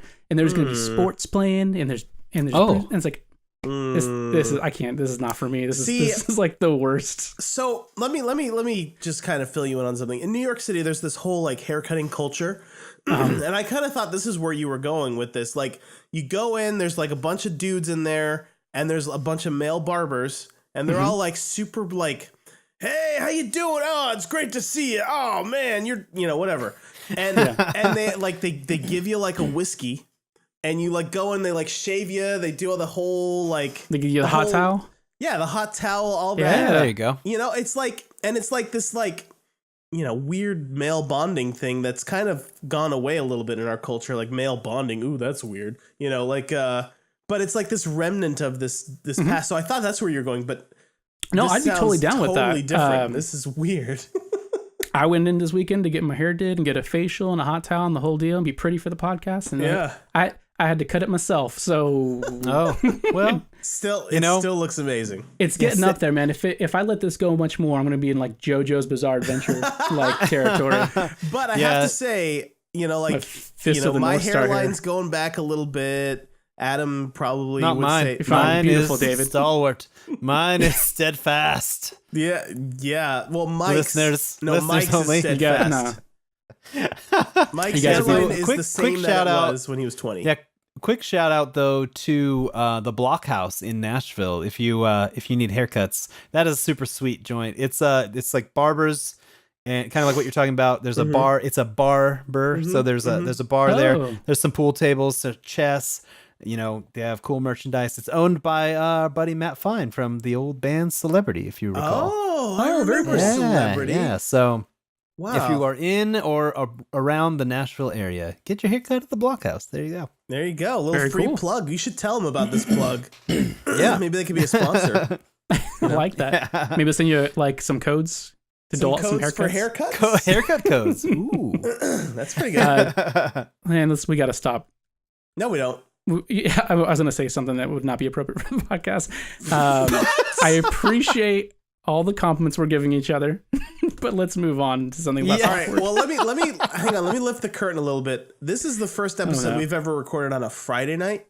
Yeah, I can go all night long. This could be our first 18-hour long. podcast. Thank you, guys. I was like, someone's got to give me some Lionel Richie right now. There you go. So I'm good to go. Like I'm exhausted, but I'll live, and I can sleep as late as I want tomorrow. So can I go off topic for a second? Sure. We have all just the time. Unapologetically, I love Lionel Richie. It is the happiest music you've ever heard in your life. I wasn't expecting that, but sure, it's pretty good. Well, and how could you not be making happy music when you get to slide down a golden fire pole for your photo shoot? If you don't know what I'm talking about, Google Lionel Richie. Do I have time to Google it right now? Maybe I could show them. Oh, there you go. Yeah, I find myself like not joking. If I'm having a rough day at work, it's very stressful. On my drive home, I pop on like Dance on the Ceiling or all night long. Like I just listen to some Lionel Richie and it makes me happy. I gotta find it. When does he do this in the video? No, it's not in the video. It's in the photo shoot for the album that song is on. Yeah. Oh. So just Google image search Lionel Richie fire pole. You'll find it. Okay. It is probably the best. Lots of other cool pictures. It's the best. So while he's looking for that, Mike, do you want to move along? Yes. Oh gosh, we should. Oh my gosh, Joseph Grimm so wrote in and said, first, I wanted to say thank you for the fun, entertainment, news, celebrity guests, and making me feel welcome. And prayers. I'm not sure if he means prayers for him or prayers for us. Either way, I think prayers for him. I think there was a thing, right? Or a while both. back? Yeah. Yeah, there I know he was. was going through some stuff. Yeah. And he's so cool. Like he's been along for the run of the whole show. Yeah, he's been Yeah. along for quite a while. So yeah. thank you, old-timer. Joseph. Oh, And by the way, you should buy the black shirt. yes, yeah, I was to gonna answer the say- question that we skipped. his follow-up question. I realized Twitter put these things out of order for me, right? So he had said 3 years time has flown by. What color shirt should I get to go with my red hair? There you go. Black and so goes there you with go. everything. Get the black shirt. It's So classic. There you go. let me teach you a little Brooklyn pro tip. All right, all us Brooklynites, all our clothes are all black. Black pants, black shirts, black beanies, because black goes with everything. Black Cadillac? Let me. I don't have a black car. Let me help you real quick because I don't want to steer folks wrong, David. Yeah. Black doesn't go with everything because there's different shades of black. I mean, if you walk out wearing 2 different shades of black, you can look like a fool. Oh man, Don't don't get do me it. started. Don't get me started. Get Tim Gunn in here. Tim Gunn. Who's Tim that? Gunn. Oh no. Oh dear. I don't know who that Okay. is. Anyway, here's a Let's picture of move Lionel along. Richie on a fire pole. In case you're watching the video version. Not a Project Runway fan, huh? Oh, No, man. I'm not. Okay. Well, I don't know what Just that is. just me then. Cool. All right. Cool podcast. I do like the Great British Baking Show though. That which is a good on show. Netflix and it's very good. Anyway, It's we're very good. way off topic now. Gosh. Yeah. Yeah. This is why the show goes so long. Let's wrap up these tweets. The Origami Killer wrote in and just said, Uh-oh. "Interesting." Oh my gosh. That's I a hope little nothing comes of that. foreshadowing. Yeah. Yeah, Maybe. who knows? Who We'll knows see. what can come of that? Now, what's interesting is that we're recording our 80th Our episode. 3 year, 3 year. yeah, 3 year anniversary. Okay. Episode 80. I'm a little worried, but okay. I'm sure it'll be fine. I'm sure it'll be just fine. It's just fine. Felipe. Certainly nothing horrible will happen. No. Felipe no. wrote in and said, "Congrats! After 3 years, we need a definitive answer: tacos, pizza, or hotcakes." I need to start out saying I love that burritos is not even on this list. It's Okay. like they're not even an option. And poor Adam, he gets, Poor whatever. Adam. Poor Who's Adam. someone? Burritos aren't You know, included. though, if I still got tacos and pizza, I guess I could live without burritos. I think so. Yeah. So here's the thing. I love a burrito as much as the next person. Sure. For me, it's tacos, right? Tacos are my absolute favorite food. They're delicious. They're light. I can have that as lunch and not leave feeling like I need a nap or I'm gonna die. Yeah. But economically, it just makes more sense to buy a burrito. It gives so much more food for like the same cost as like It's 1 true. or 2 tacos. I would like to know how much I can't time fault your thought about this. logic here. No. Yeah, per pound burrito, Yeah, way pound more for pound. cost effective. And if I was smart, I go to lunch, I just cut that burrito in half, and I eat half now, and for the same cost, have lunch tomorrow. But I'm gonna eat But the whole who's thing until gonna I'm do sick. that? Yeah. Yeah. No. I've tried that. I've tried the whole, I'm going to eat half this burrito and save the rest for later. Yeah. I can't do that. No. It's do it. impossible. It's not think this- possible. You think this body just happens? It doesn't. It takes time. It takes It takes many a burrito to get this that's body. good. discipline. Takes discipline, folks. Discipline of eating all of your burrito. So Yeah, I mean, I I gotta love say pizza. I gotta Pizza. say pizza, Pizza hands always down. wins. pizza is good. Pizza always wins. We have a shirt, guys. I know. I meant to wear it tonight, and Oh. I spaced on it. I don't have. That's okay. I don't have that shirt. You can get that shirt on Amazon.com, David, and it's very good. You're right. Go to SBFVGS.com. You'll find the link. There you go. Yeah. Just there you saying. go. Problem solved for me. My problem. Judge Greg wrote in, "How you doing today? How's it going? Yeah. I'm a little tired, but I'm good. Otherwise, Okay. I'm excited for my weekend that's coming up. So, how But about you, not Mike? Not the 3 anniversary show you're on. Cool. I mean, I'm excited to go to sleep after this show. Does that That's count? fine. I'm doing fantastic. I love being here. Okay, good. And then to wrap it up, JJ wrote in. JJ and Abrams. Sure, why not? Okay, Good morning, JJ. nice. What do I know? Took a break from making movies. From and making said, episode 9. What's your favorite Overwatch Halloween skin this year? Have you guys had a chance to look at these yet? It's gotta be Zenyatta Cthulhu. It's really Zenyatta good, right? Cthulhu's He's really cool. so awesome. Symmetra's Symmetra- dragon. Oh, Yeah, it's super cool. Very cool. Yeah. But I have to say, I'm pretty partial to Zarya's 80s glam rock. Oh, it's very good. Yeah. It's very good. It's very good. It was pretty sweet. Yeah. And it is time to give away a Headlander Steam code. Guys, now do not sleep on this. This is a very good game. Headlander is awesome. I loved it. Yeah. So Headlander, this giveaway actually includes the Steam code for the game plus the soundtrack. So which is a very good soundtrack. I'm pointing a lot in this video for some reason. So yeah, definitely get your pens ready. Your Steam. Probably not pens. You just want your keyboard and Steam open. And you want to clear your throat. That's good. Okay. Yes. All right. So Headlander. TTGB5D6HCDZZQ43. That's for Headlander on Steam. Get to it. Get to it. Metroidvania. All right. Can't lose. And that, of course, is courtesy of Double Fine. Thank you again, Anna. Anna, on her deathbed, still giving us codes. Just like covered in her own sick. Oh, from the phone. Oh, no. I don't know if we needed to say that. Trembling hand reached for the phone and texted her friends at Double Fine, and then they came through with the codes, and she then sent it to me and then passed out again. It's amazing. It was very dramatic, and she came Anna, through. We appreciate you. Mm-hmm. Thank you.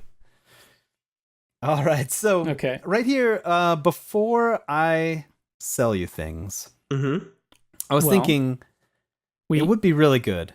We do have a little game to play. We're not done with the tweets. We're not done. I just received word from the Origami Killer. Oh. Is he or she standing by right now? I don't know, but they've sent me a truth or dare.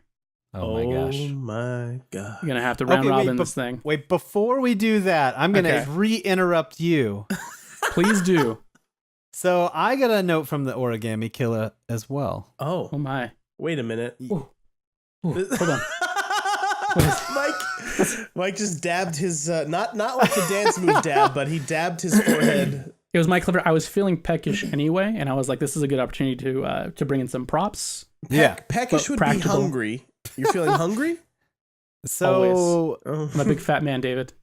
Okay, so you might remember, but the last time on our last episode, the Origami Killer reached out to us. I chose foolishly. I'm a foolhardy man.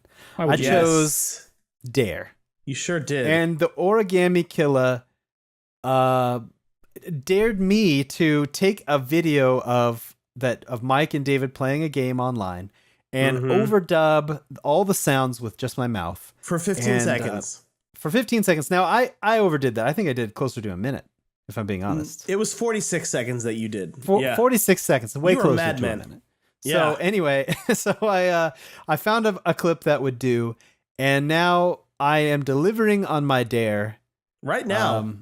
Right now, live on air in audio form for you MP3 listeners. But really, guys, seriously, how many times do I have to say you should be watching the YouTube? You should be watching this SBFVGS version of this.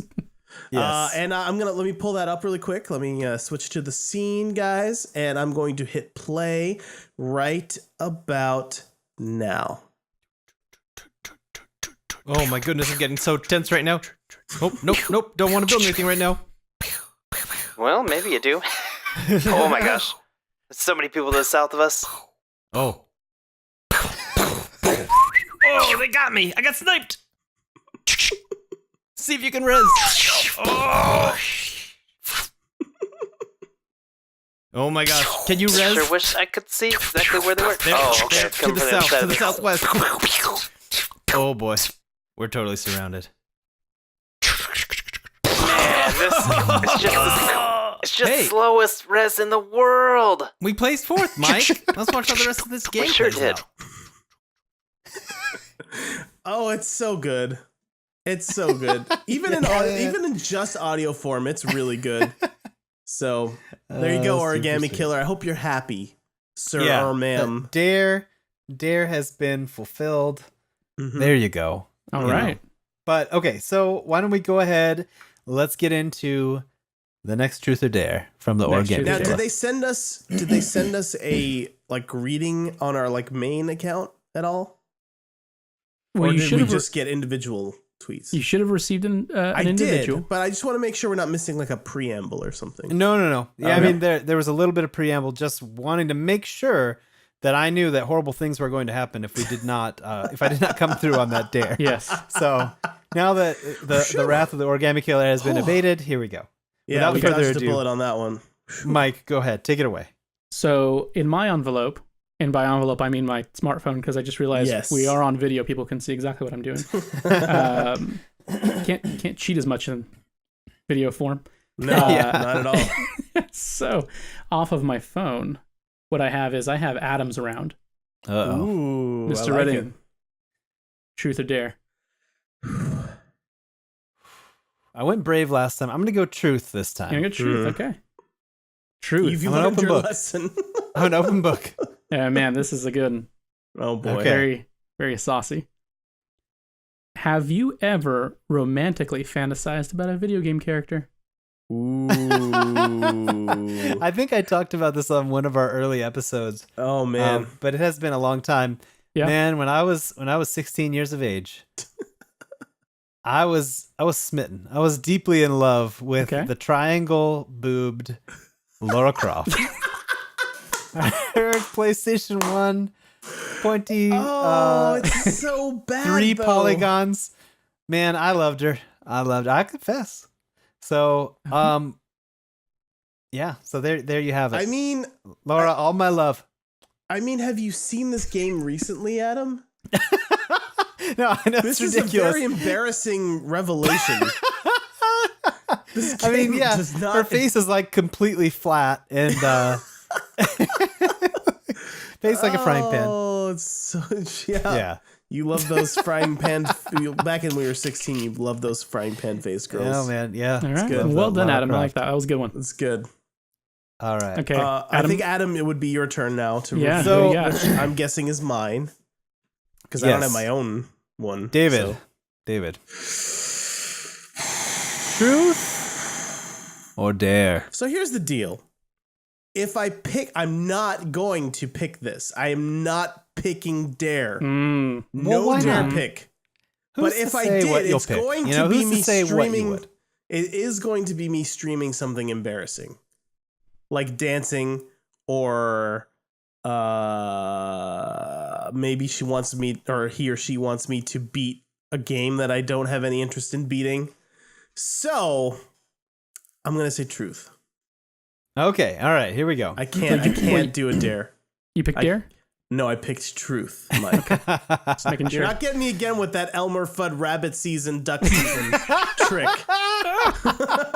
Okay, all right. So, truth, David. Would you rather dress up as Lara Croft? Oh no. What? Not around Adam, please. Yes. Which he knows. He Wow. knows. He or she. Who knows? He or she Um, knows. But yeah, would you rather dress up as Lara Croft or Princess Peach for Halloween? Oh no. Well, I'm not a big fan of wearing really short shorts. And Princess Peach's outfit is just a little bit more modest, which I think It's a little more suits- modest, yeah. suits Sure. my body type a little better. So I think I would have to pick Peach if I was gonna do Peach. something like that. Oh man. But man, Oh, I would feel gosh. really weird about it though. So, know why. but do you want to just go ahead and do it? No. And dress up as Peach and then post pictures? No, or- I don't want to do any of that. I don't think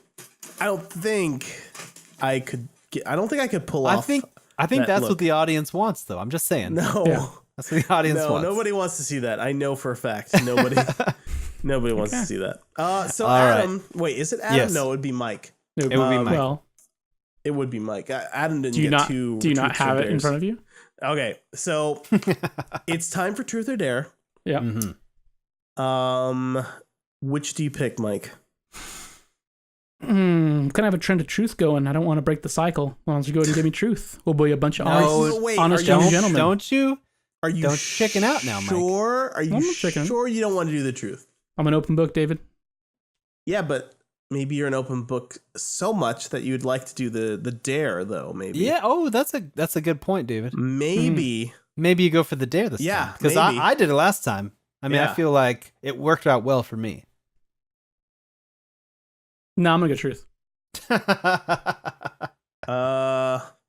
Mostly because I'm going to be extremely busy in the next 2 weeks. So I don't know if I'll have time to do dares. That's fair. I will say maybe once our schedules loosen up a little bit, maybe we should be a little more open about end of this month. I'll be able to do some dares. Okay, because I was really hoping to see this dare personally. Well, after I get my truthy question, maybe we can talk about that dare. All right, we'll do it offline. This show's super long. So anyway. I'm gonna say this in the words of the Origami Killer. Okie dokie. Tell me, Mike. Mm-hmm. In the past 3 years doing this podcast, what has sidetracked / distracted you the most while recording? Hmm. You know, I've watched, we video chat when we do this, and I've seen you get distracted by stuff. Oh, don't get me wrong. I'm just reading Twitter the whole time. So that was the one so part it'd be of that it. then, huh? You see those super funny tweets. When is the most distracting? I know for a fact when we were doing the Destiny talks. Oh, I just left. You would just leave. What were you doing when you left? I'd be here for that. That's the most distracting thing, I think, for Mike, is when you start talking about Destiny and he has to completely leave the room. It's very distracting. Yeah, it is very distracting. I will say one time I was talking about Destiny. I like that I'm doing your truth for you, I guess. You would grab the figures that you have behind you there and just start putting them in front of the camera oh, look at this guy that I've got now. Oh, look, there's 1960s Adam West Batman. Adam West Batman. Yeah, it's great. And so that sort of thing is the sort of thing Mike would do while I was talking about Destiny. Yeah. So there you go. Right. If you're watching the video version. Are you done talking about Destiny now? I'm not talking about Destiny. I'm talking about you. You're saying the word Destiny a lot. But what if I'm talking about Vanilla Destiny, which is Adam's dancing name? I'm finding myself being very distracted right now. I'm just being honest. Mike, what are we going to do with you, sir? I miss you, Adam. Oh, Adam West. Rest in power. He was talking to me. I miss Adam all the time. Just all the time. It's weird because you work with him and stuff. We do, but that's the problem, right? I get him all to myself like 9 hours a day, and then he leaves, and I don't know what to do. That's fair, I guess. Oh, man. Okay, so is that your answer? Destiny? Yeah. Okay. Yeah, Destiny is super distracting. It makes me want to die. Oh, man, that's very extreme. A little too extreme. Very extreme indeed. Yeah. All right, so we've come to a part of the show. This is kind of a special segment. So, okay, I wanted to do a bit of a trip down memory lane for basically the podcast, the show as a whole. So, I mean, going way back before the show was even a show, we're grown-ups now, technically. Yeah. Kind of. I don't know if I'm a grown-up. I'm just going to say that. I don't really think... the beginnings of this show kind of spawned out of wanting to recapture that video game sleepover feel of hanging out with your friends. Right. And I know Mike and I we'd talked about that. Man, I really miss that. As kids, you just eat a bunch of pizza and you just play games all night. And then, it was a simpler time. It was definitely. So we had a couple, and that's where the name came from. We were kind of just come up, nothing weird about it. Just you and me, super best friends, video game sleepover, and just kind of toss the name out there. And watched the raid or whatever and played a bunch of games and so that's basically where it came from. And that was the name. And then, basically there was this thing where every morning we get into the office because Mike and I work together and we would just sit there and talk for the first 30 minutes of every day about games. Yeah. And then basically we're like, man, we should be recording this thing. Because I like gaming podcasts a lot. And so, it kind of blossomed from there. I was like, who we should rope in? my old buddy David, who was chairman of the original Super Best Friends video game Sleepover. Well, yes, they were always held at my house in the bonus room. They were always in your house in the bonus room. And my parents always paid for the pizza for some reason. It was glorious. It was a glorious time. And so, yeah, I mean, just it seemed a natural fit, right? And we've brought in different friends who were also parts of those gatherings back in the day. You know, of course, Eric Kruger, his handsome face be praised. May his handsome face be praised always. Yes, and basically, it actually So I guess I wanted to kind of get into the show starting and kind of our early expectations. I remember Mike and I. We were talking one day and like, man, if we could just get like, I don't know, 50 people to listen, that would be cool. It'd be really cool. That'd be really cool. I mean, and now I looked at our podcast page today and there's over 43,000 downloads now. Yeah. That's insane. For our podcast. And that is humbling and really, you guys are weird that you like us. So I think that's very true. Thank you. Yeah. Thank you though. There's a lot of you that interact with us on Twitter. Yeah. And there's a lot of you that show up in our Discord, but there's also a lot of you that we've never talked to also. Yeah. So thank you guys too. Found the show somehow, heard about it from somebody and just started listening and maybe you were looking for a different podcast and clicked this one by accident. Well, I know that happened with our first fan anyway. Yeah. She just completely accidentally found us when she thought she was looking for something else. And there you go. So, I mean, and I think that really leads into the next thing that I wanted to touch on, which is the best part of doing this show. Has been reconnecting with a lot of people that maybe I didn't talk to a lot, but we're, super good friends with since the old days, people like Gabe Patillo, like Eric Kruger, Nick Wagner, folks that, I love these people, but, we both have our busy lives and it just, not always do we have the chance to catch up and talk. So, the podcast has really brought those people back into focus, for me. So that's really awesome. Yeah. And then the other side of that is just the host of magnificent internet strangers that we have now met and who are now our friends. That is an amazing thing to me because, meeting people on the internet or just following somebody or retweeting someone or just chatting with them occasionally on a game, maybe you never feel like you get to know that person. Mm-hmm. There's something about the community that has formed around our show and that all those people who have become our friends, and that is just, to me, that is the most surprising thing about doing the show. And then also just the hugest, coolest benefit. So just, not to be bordering on like patronizing, but just wanted to say thank you to you guys. You guys are awesome. We love talking to you guys, being your friend. Yeah. Good times. Yeah. It's been very awesome.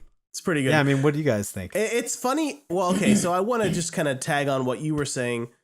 I'm technically okay. So there's two kinds of people. There's extroverts and introverts. Basically, that's like that talks about how you recharge. Like introverts, when they're tired, what they want to do is be alone. Extroverts, what they want to do is when they're tired, they want to go out and be with people, and they like are invigorated by that or whatever. Mm-hmm. I'm 100% an introvert. So I don't go out and seek out people. Now, here's the thing. Mike doesn't agree with that. But it's actually true. I'm an introvert that has an extroverted appearance. I don't know. It's hard to explain. We have a podcast. I do have a podcast, but here's the thing. When I want to recharge, I cut off from the internet. Right. So anyway, all that said, I never thought in a million years that I would like to do something like this, like a podcast where I'm putting myself out there every fortnight and talking to you guys, first of all, and then talking to, I can't count how many people I've met through this show. And that is so out of character for me. and I love it. I love this side of me that is not natural, but I have worked on and improved throughout the last 3 years as well. So you guys are making me better, which is awesome. Yeah, that is really cool. That is really cool. Yeah. I think go for it, Mike. To kind of go down memory lane a bit, do you guys remember how much, especially in the first, I don't know, like 10 episodes or so, how much content we prepared. Like Yeah. I had pages and pages and pages of notes, and like I didn't do that. and like now being like 3 years later, like I'm lucky if I wrote down the Twitter questions before the show started.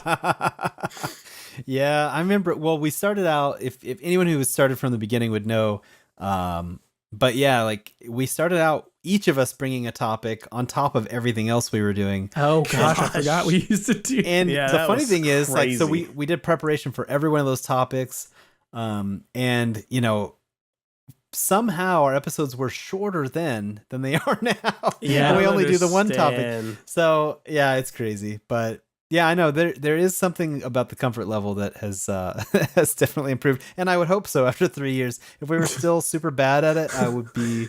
Oh man, very I sad. still think back to our very first episode, which you can still technically find. Yeah, But if you go maybe to shouldn't. You But maybe shouldn't. you Yeah, should. maybe you you should should. not. it's interesting for science, I think. But when I think about parts of that episode that I remember, I cringe. I hate. Yeah. It was so awkward. It was so awkward. Yeah, so you can find all of the episodes at sbfvgspodcast.podbean.com. So that's where the full archive is. But don't go. But yeah, I mean, certainly don't do that. Don't do it. No. Oh man. But anyway, so yeah, for people who wanted to go back, I know there are a few of you have reached out and mentioned that you wanted to go back further, but only iTunes only had like the past 20 episodes or whatever it is. But yeah, you can always go there and sbfvgspodcast.podbean.com, and you can Why go are you telling further them back. this?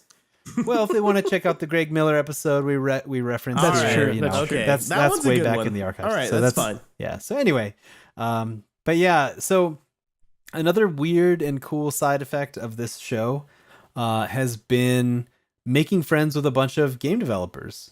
Yeah. Yes. And that's so so true. that it's something that I remember when we first started reaching out to someone who was in the industry and being like, "Oh my gosh, I can't believe they want to come on the show and they want to talk to us." I know, And there's- seriously. And there usually is still a little bit of that. But yeah, what a cool thing to befriend and talk regularly with people who are in the business that we are so interested in. And so, and as you can see, like they super came through for this episode, coming through with all these codes for giveaways for you guys. So Yeah. I love that. It's so awesome. Yeah. I am blown away that, like, you know, the first episode Greg Miller, I'd heard of him obviously, but then like the first time we had a game developer that I used to watch like behind the scenes videos of, and like, I'm like, oh man, she's really cool. Anna Kipnis, like, and then she came on our show and like, what the heck? Yeah, I know who this super person cool. is and they're on our show. What? Yeah. Yeah. So yeah, very, very cool. And so, yeah, I mean, that's basically kind of what we've gotten out of it. I'm hoping that we can just quickly touch on the future of the show. And you know, after 3 years, we want to kind of take it to the next level. We want to be able to offer more to you guys. And as you can see, we're doing this video episode as a special kind of event thing for the 3rd year anniversary. We also did a test one last podcast. Yeah, we did that a test one. I didn't tell anyone about, and I also didn't tell Mike and Adam that I was posting it online. Yeah, and so you know, it's but anyway, it's out there. But yeah, so this is really a test, you know, at this point of how it could be as far as a video podcast, and have it be, minimal overhead as far as you know, time and effort spent. So it's still going to take like several hours to put together the video version of this, in addition to the audio stuff that we always do. Yeah. So like, this is a special thing. We can't do this every week at the moment. At the moment. Yeah. So that's kind of where I wanted to touch on Patreon. We've been kicking around doing a Patreon for ages. And I know some of you guys have even suggested it to us. So, yeah, basically we'd love to evolve this to a video podcast, you know, at some point here in the future, but there are those time requirements, and we do need to be generating some revenue more than we do today to make that happen. So at least to make it happen regularly. I would like to do this for special events anyway, no matter what. Yeah. So, Sure. Even if you guys don't decide you want to give us money, then that's absolutely sure. fine. And to like put a highlight on that, like that's okay. We know that not everyone can afford to like be giving. Sure. I have money a career. every month I and like things my like- career. I work on movies and TV shows. I'm totally okay with that. So yeah, just a point I wanted to make is as we begin to move forward with where the podcast goes and we do things like open a Patreon. Don't feel bad if you can't contribute to that. If you can, man, that's going to be so cool. But feel really, really awful though. man, internalize it though. I don't want to hear it because I don't want to feel bad. Yeah, there you go. Take those feelings and just stuff them way down where Mike doesn't have to hear about them. I'm going to tell you that it's okay. That's funny. That made me laugh so hard I coughed. So there you go. I want to be able to do giveaways more often. I want to be able to do special events That's like the this big more thing, often. right? Yeah, and I want to be able to maybe attend more of the gaming events, like we mentioned. That's a big PSX, one. PAX. That's a big one. Like those and hang tickets out are with you guys expensive. because a lot of people will congregate at those. I'm going to meet some people who we've had on the show. Dustin Furman, he's going to PSX. We get to hang out with Dustin, so it's going to be really cool. I'd love to be able to do more of that, and like I said, more special event stuff, more giveaways, and then also we want to know what you guys would like from the show. With regards to, if we were to create Patreon tiers, what are some of the things that you'd like to see us do in the future? So let us know. Reach out to us at info@sbfvgs.com. Hang on. Listen to that fancy email address that we've got at sbfvgs.com. I think we fit the big time, guys. The big time. So info@sbfvgs.com. Every few years we kind of mature the show. Yeah, just a little bit. So let us know your suggestions for what you'd like to see the podcast do, or you can tweet at us, SBFVGS Podcast on Twitter. But anyway, I think it's high time, you guys, for another game giveaway. Ooh. Come on, Mike. Let's do it. Come on. This one, again, courtesy of Double Fine and Anna Kipnis. Thank you so much. Full Throttle HD. Ooh, I want this. Can I just take this one? Let me just give me this one. Yeah, you got to punch it in quick. You got to be the first one to punch it in. Okay, I'm ready. So this is a Steam code. So for the PC, ID 3236RKPB 0KIM6. You should repeat that just in case. All right, so just repeat. ID 3236RKPB 0KIM6 for Full Throttle Remastered. Rolls off the tongue. Yes. Easy to remember. Just go get it. Get yourself a free game, courtesy of Double Fine. Yeah. And your pals here at SBFVGS.com. That's right. Just saying. Yeah. All right, so Audible, you guys. I'm gonna sell you some Audible. Oh, because we don't yet have that sweet Patreon money coming in. So. That is one Patreon thing. If we get to a certain tier, no more ads ever. No more ads. Ad free, baby. Ad free. So that's one for sure. Audible is offering the listeners of this podcast a free audiobook of your choice and a free 30-day trial membership. You just go to audibletrial.com/SBFVGS. You choose from over 180,000 audio programs. That's a lot. It's a whole lot. You download a title free. You start listening. It's fun and easy and good to do. That's my little addition to this ad. So, required reading right now in light of the new and seriously amazing new film Blade Runner 2049. Oh. You need to head on over to Audible and pick up Philip K. Dick's novel Do Androids Dream of Electric Sheep? So this is, of course, the source material for the original Blade Runner film. Mm-hmm. It's really cool. It's very different, but there's some common threads in there, but it's very different than the film. So if you've seen the film, you still need to read this book. So very cool. You can check that out on audibletrial.com/SBFVGS. Yes, that's audibletrial.com/SBFVGS. It's that radio voice. I'm telling you. There it was. It's solid gold. There was madness in any direction.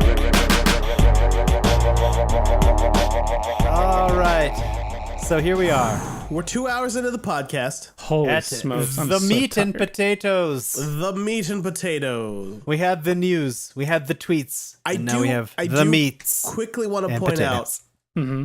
I am 3 tequila Tate. Oh man, and Yeah.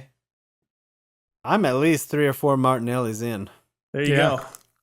So here we're having a good one. Adam, we're gonna have to cheers again, I think. I'm out of Perrier, so I'm just gonna go ahead and pour some regular old This sparkling water. cider. this fancy Goes on glass. smooth. Clink. But as far as you guys know, it's the highway to the danger zone. Yeah, that's right. Oh man, I seriously want to overdub that video of you dogfighting in Star Wars Battlefront. I know, but Which Just you like recorded. the rights, Adam.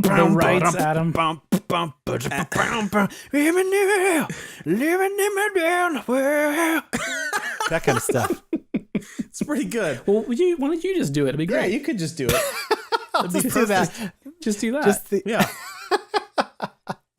maybe like if it. the origami killer dares me next time. Oh, Origami Killer, I think you have a challenge.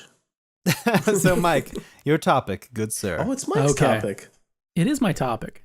Yeah. A lot What of are we gonna attention talk on me in about? this episode, and I love What are we it. going to talk about on our 3rd anniversary episode? I Mike? feel like it would only be appropriate to bring back the SBFVGSVGAs. Oh, yes, of course, the SBFVGSVGAs. Yeah, It feels I like forever this. since we've talked about it, almost an entire year. That is Seems almost like- forever. It seems like we get to these more often than that, but we just don't. If you don't know, that's the Super Best Friends Video Game Sleepover Video Game Awards. That's right. Right. It's And an I have annual to- event. I have to dig Yeah. through our massive email list before I can No, find. no, don't do that. No? Don't do that. He's gonna read. I'll read them to you. Do you Okay, have so mine Mike- compiled too? I have all the ones you sent me. I'll put Okay. it that way. All right. Okay. That's fine. That's good. All So- right. We're good then. I don't need to worry about that. So then. Mike is going to read us the nominees. That's right. We are going to then each write down our answer, Jeopardy style. Ooh, I Hold like them that. up. That's really good. And if you're watching the pot, no, Mike, you got to hold it closer than that. That's Yeah, you're it's too gotta be far. up. You got to like do that. Put it right up against there. There you go. That's good. That's But art you're now. probably gonna I'm have to keep it delete forever. that art though. Oh, Yeah. it's Sorry. only art. Doesn't need to last forever, right? That's right. All right. So, Michael, what is the first nominee? How do you guys want to do this? This is the kind of thing that a better podcast would talk about before the show, but we don't do that. No. Although I will Do you say we guys- did spend about an hour and a half prepping for this show before There's we so recorded much, it. so much stuff. Yeah. Do you guys want to read your own categories, or would you just prefer I just take the whole ship? Well, I say- can't because I can't find them in my email. Yeah, no, you just go for it, Mike. Yeah. Okay. If you've got them all, just do it. I mean, we Okay. know you're not our best reader, but we'll It's give true. It, a shot. It might be far more entertaining to watch me stumble through this. Or if you want to email them to me right now on the podcast live on air, then I will read them. No pressure. No, I'm not going to do No that. pressure. I can't email Okay. either. Okay, It's like First that category podcast up, you then. told me about. They were just reading their emails again. I'm just reading their emails 2 again episodes in every a row. time. They also watched a YouTube video. I just thought of that. What? We watched a YouTube video, which Yeah. man, if you're watching the video version of this, it's fine. You got to But watch you'll the video hear with it us. too. But for the audio version, you just heard us giggling like idiots for like No, you a heard minute and a half. the sound effects and stuff. You heard the Are you gonna cut that in? Yes, of course. Of course. Yeah, I don't know, man. Yeah. I'm just the talent. I don't do any of this editing stuff. Don't worry about it. We got you. We'll get that. We'll fix that Okay. soon, Mike. Yeah. First category up. Best game that a lot of people just bought for the 10th time. And the nominees Yes. a are good Link to the category. Past, Legend Okay. of Zelda, A Link to the Past. Adam, Okay. you shorten this one. Yeah. Final Fantasy 3 or 6, depending on your perspective, Okay. or Super Metroid.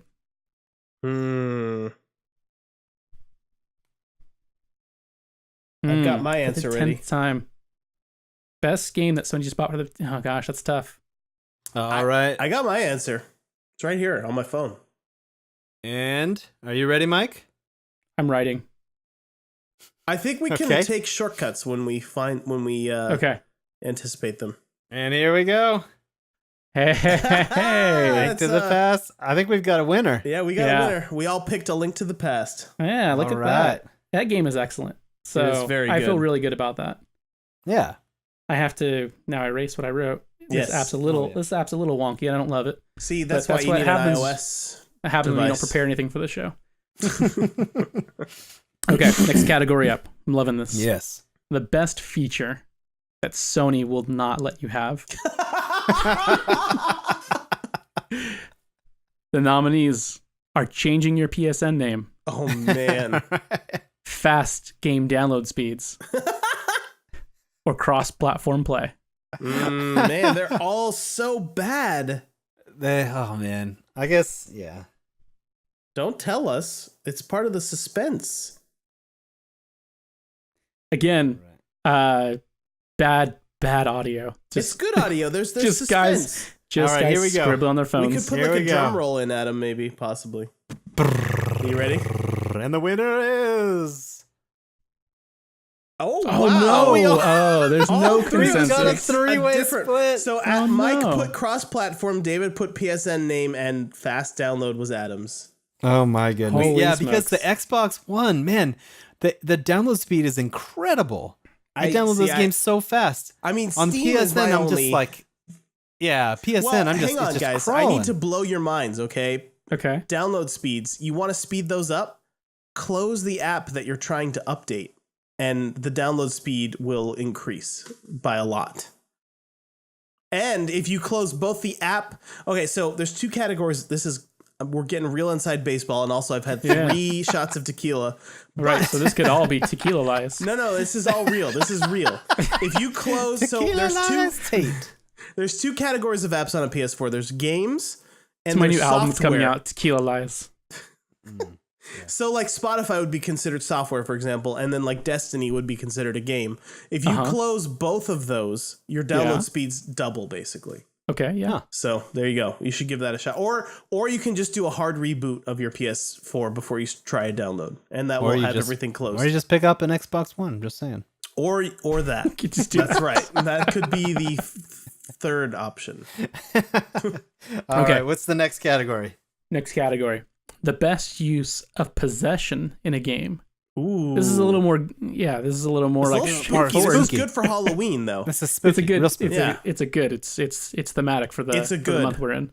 It's a good. Your nominees are Resident Evil 7, Dishonored 2, or Super Mario Odyssey. Resident Evil 7?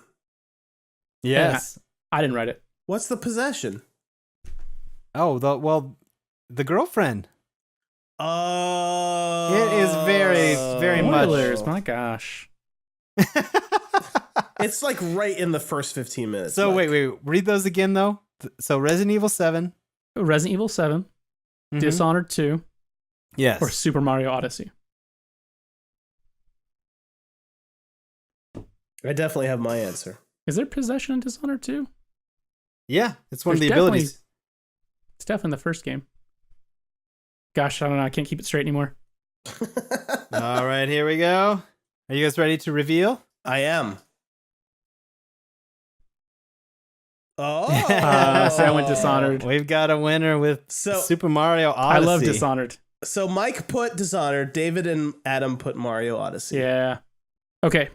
Next category is least available Nintendo console. I really love this one. David, this was one of yours. Yeah, it might be my favorite one on the list. Oh, you're that's so sweet of you to say. What a sweetheart of a man.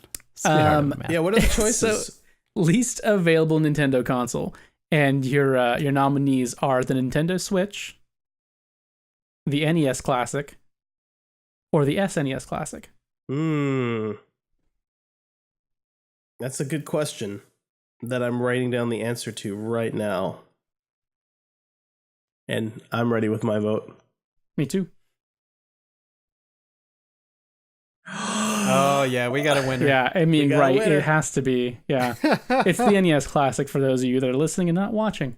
100%. It's the only one I don't have, so of course that's the one. Yeah, I was like, you guys both ended up getting the Super Nintendo. Yeah. Wasn't that bad?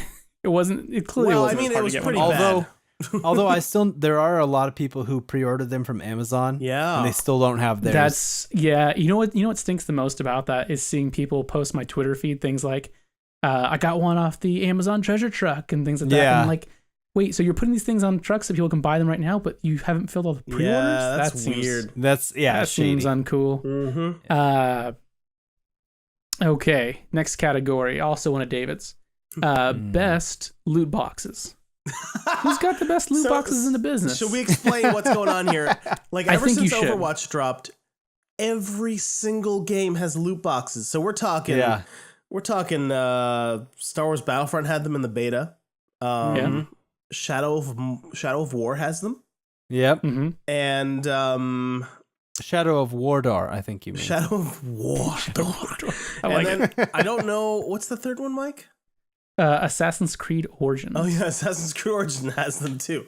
So what would you really say weird. is the best? Are those the three those nominees? Are the three nominees, yeah. Yeah, those three So what would you nominees. say are the best worst? Best worst. What game is the least necessary? Loot boxes. I definitely have my answer for that one. Yeah.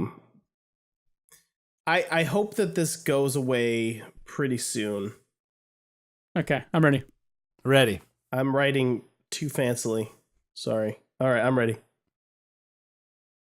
Looks like Oh we got a wow! winner. Shadow of War Mike and I put Shadow coming of War. away with the win. Adam put Star Wars Battlefront 2. Yeah, don't get me wrong. I really dislike loot boxes in general. Yeah. In Overwatch, And they're Adam- okay because they're they're 100% fine. cosmetic. Yeah, it's fine. Yeah, that's fine.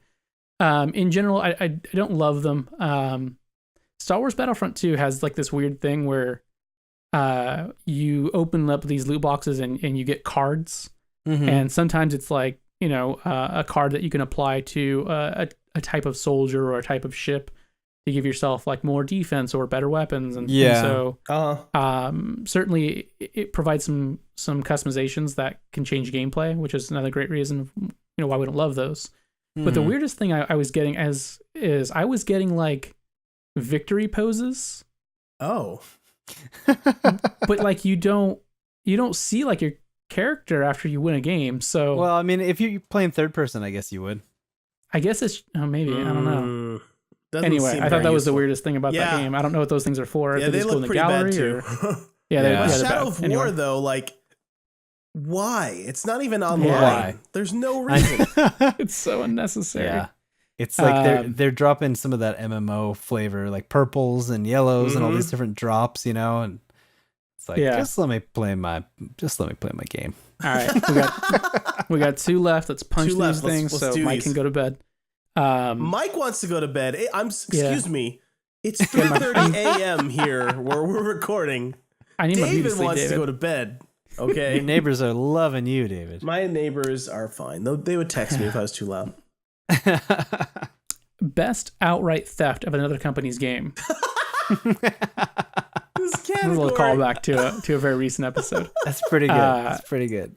And your nominees, only two nominees this time. Oh, okay. Fortnite and Minecraft. Battle Royale. Fortnite Battle Royale. Yes, thank Yes. you. Oh, Fortnite Battle Royale. Or Minecraft. Oh, it's tough.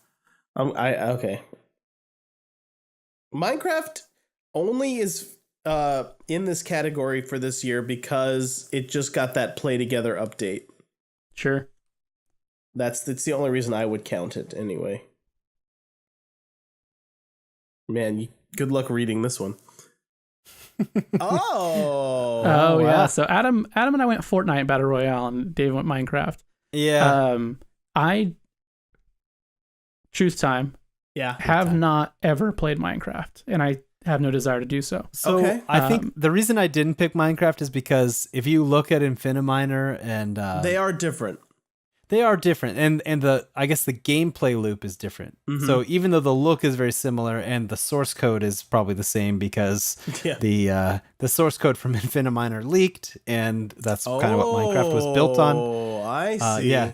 So But yeah, the gameplay loop's totally different. But this Fortnite's like a carbon copy. So, Yeah, it is. Yeah. And I'm the with reason you. as we went into. and the reason I picked Minecraft, just so I can explain, is because it has made millions and millions of dollars, and Notch has retired from video game development after one game. So anyway, there's my reasoning. Sure, that's totally fair. And then our very last SBFVGSVGA All right. category this year. Best Destiny 2 product tie-in. It's very good, Adam. I like it. Hey, there's Bart. It's just like Bart. Yeah, it's just like Bart. If you're watching the episode, Adam drew a Bart. That was beautiful, Adam. Thank you so much. Yeah, it's fantastic. Toe to tip, that's a Bart. That's what it is. Best Destiny 2 product tie-in. Yep. Your nominees are Pop-Tarts, Rockstar energy drinks, or scented candle holders. Oh, that last one's pretty good. The last one is real.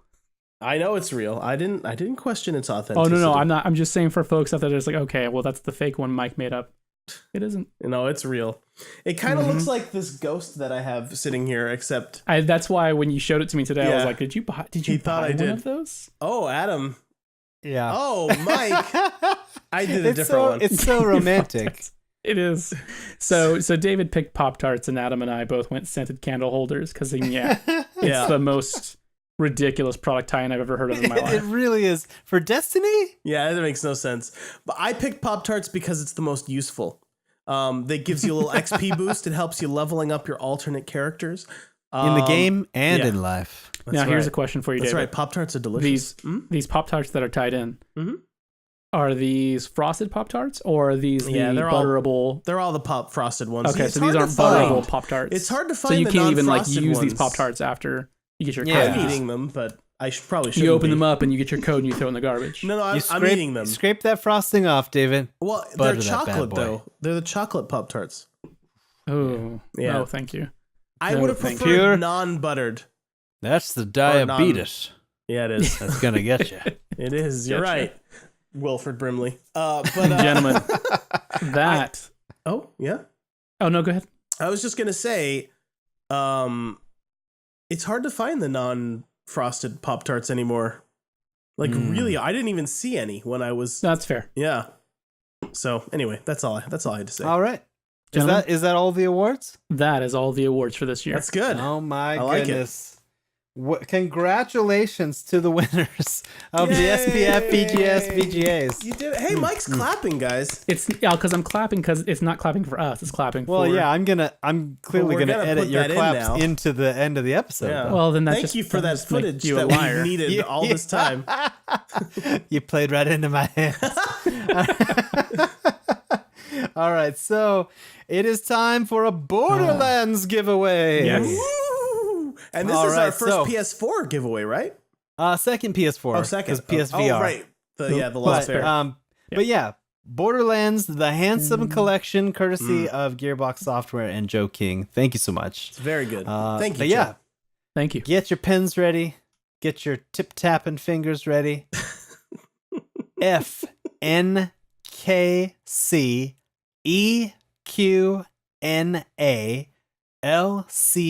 FNKCEQNALCAK. That is for Borderlands, the Handsome Collection on PS4. Thank you again to Joe. Yeah, thank you, Joe. And enjoy. And again, tweet us if you won it, if you got the game. We want to know. We want to see your smiling face on the tweets.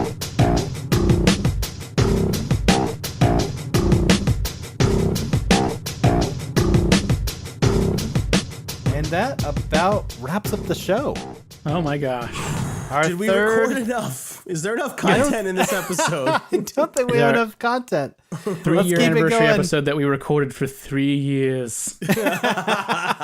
We've been working on this show since we started the show. If Oh, anyone man. is still watching or listening, God bless you. I don't know how you did it. You're a trooper. Since All we right. made it, I'm gonna finish up my Yes. tequila. Please do. Let's all Yeah. have Oh, a- you know what? Oh, you want a cheers, guys? One more cheers. One more Hang touch on. of the Adam, bubbly. wait. Adam needs to pour. He didn't have a glass ready. And I just need to say full disclosure, this is my tipsiest episode ever. So, Yeah. Oh boy. And everyone's here to see it. Adam, what are you here to doing? see it. Adam, we didn't Oh, cheers yet. Okay. Yep. I held off on my delicious drink. There you go. Cheers. Cheers. Stupid show. To 3 years, boys. Mm. To 3 years. We made it. May we do another 3 or Oh, more. I'm quitting tomorrow. What? No, you're not allowed to quit, Mike. I'm sorry. All right, end of the show plugs for men and women take and me home. AI. Yes, again, super special thanks to Cyan Worlds, to Double Fine, Gearbox, Odd Bug, which I have a typo here. It says Odd Butt. That's fun. And to Insomniac for the t-shirts we'll be giving away on Twitter.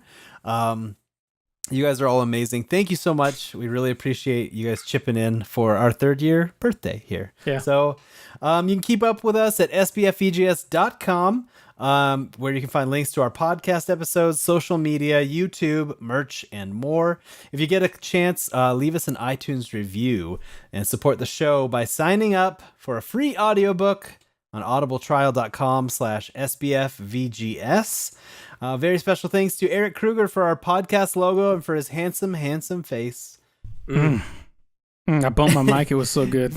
Again, follow us at SBFVGS Podcast on Twitter. I am Barry White on Twitter. That's BURYWITE.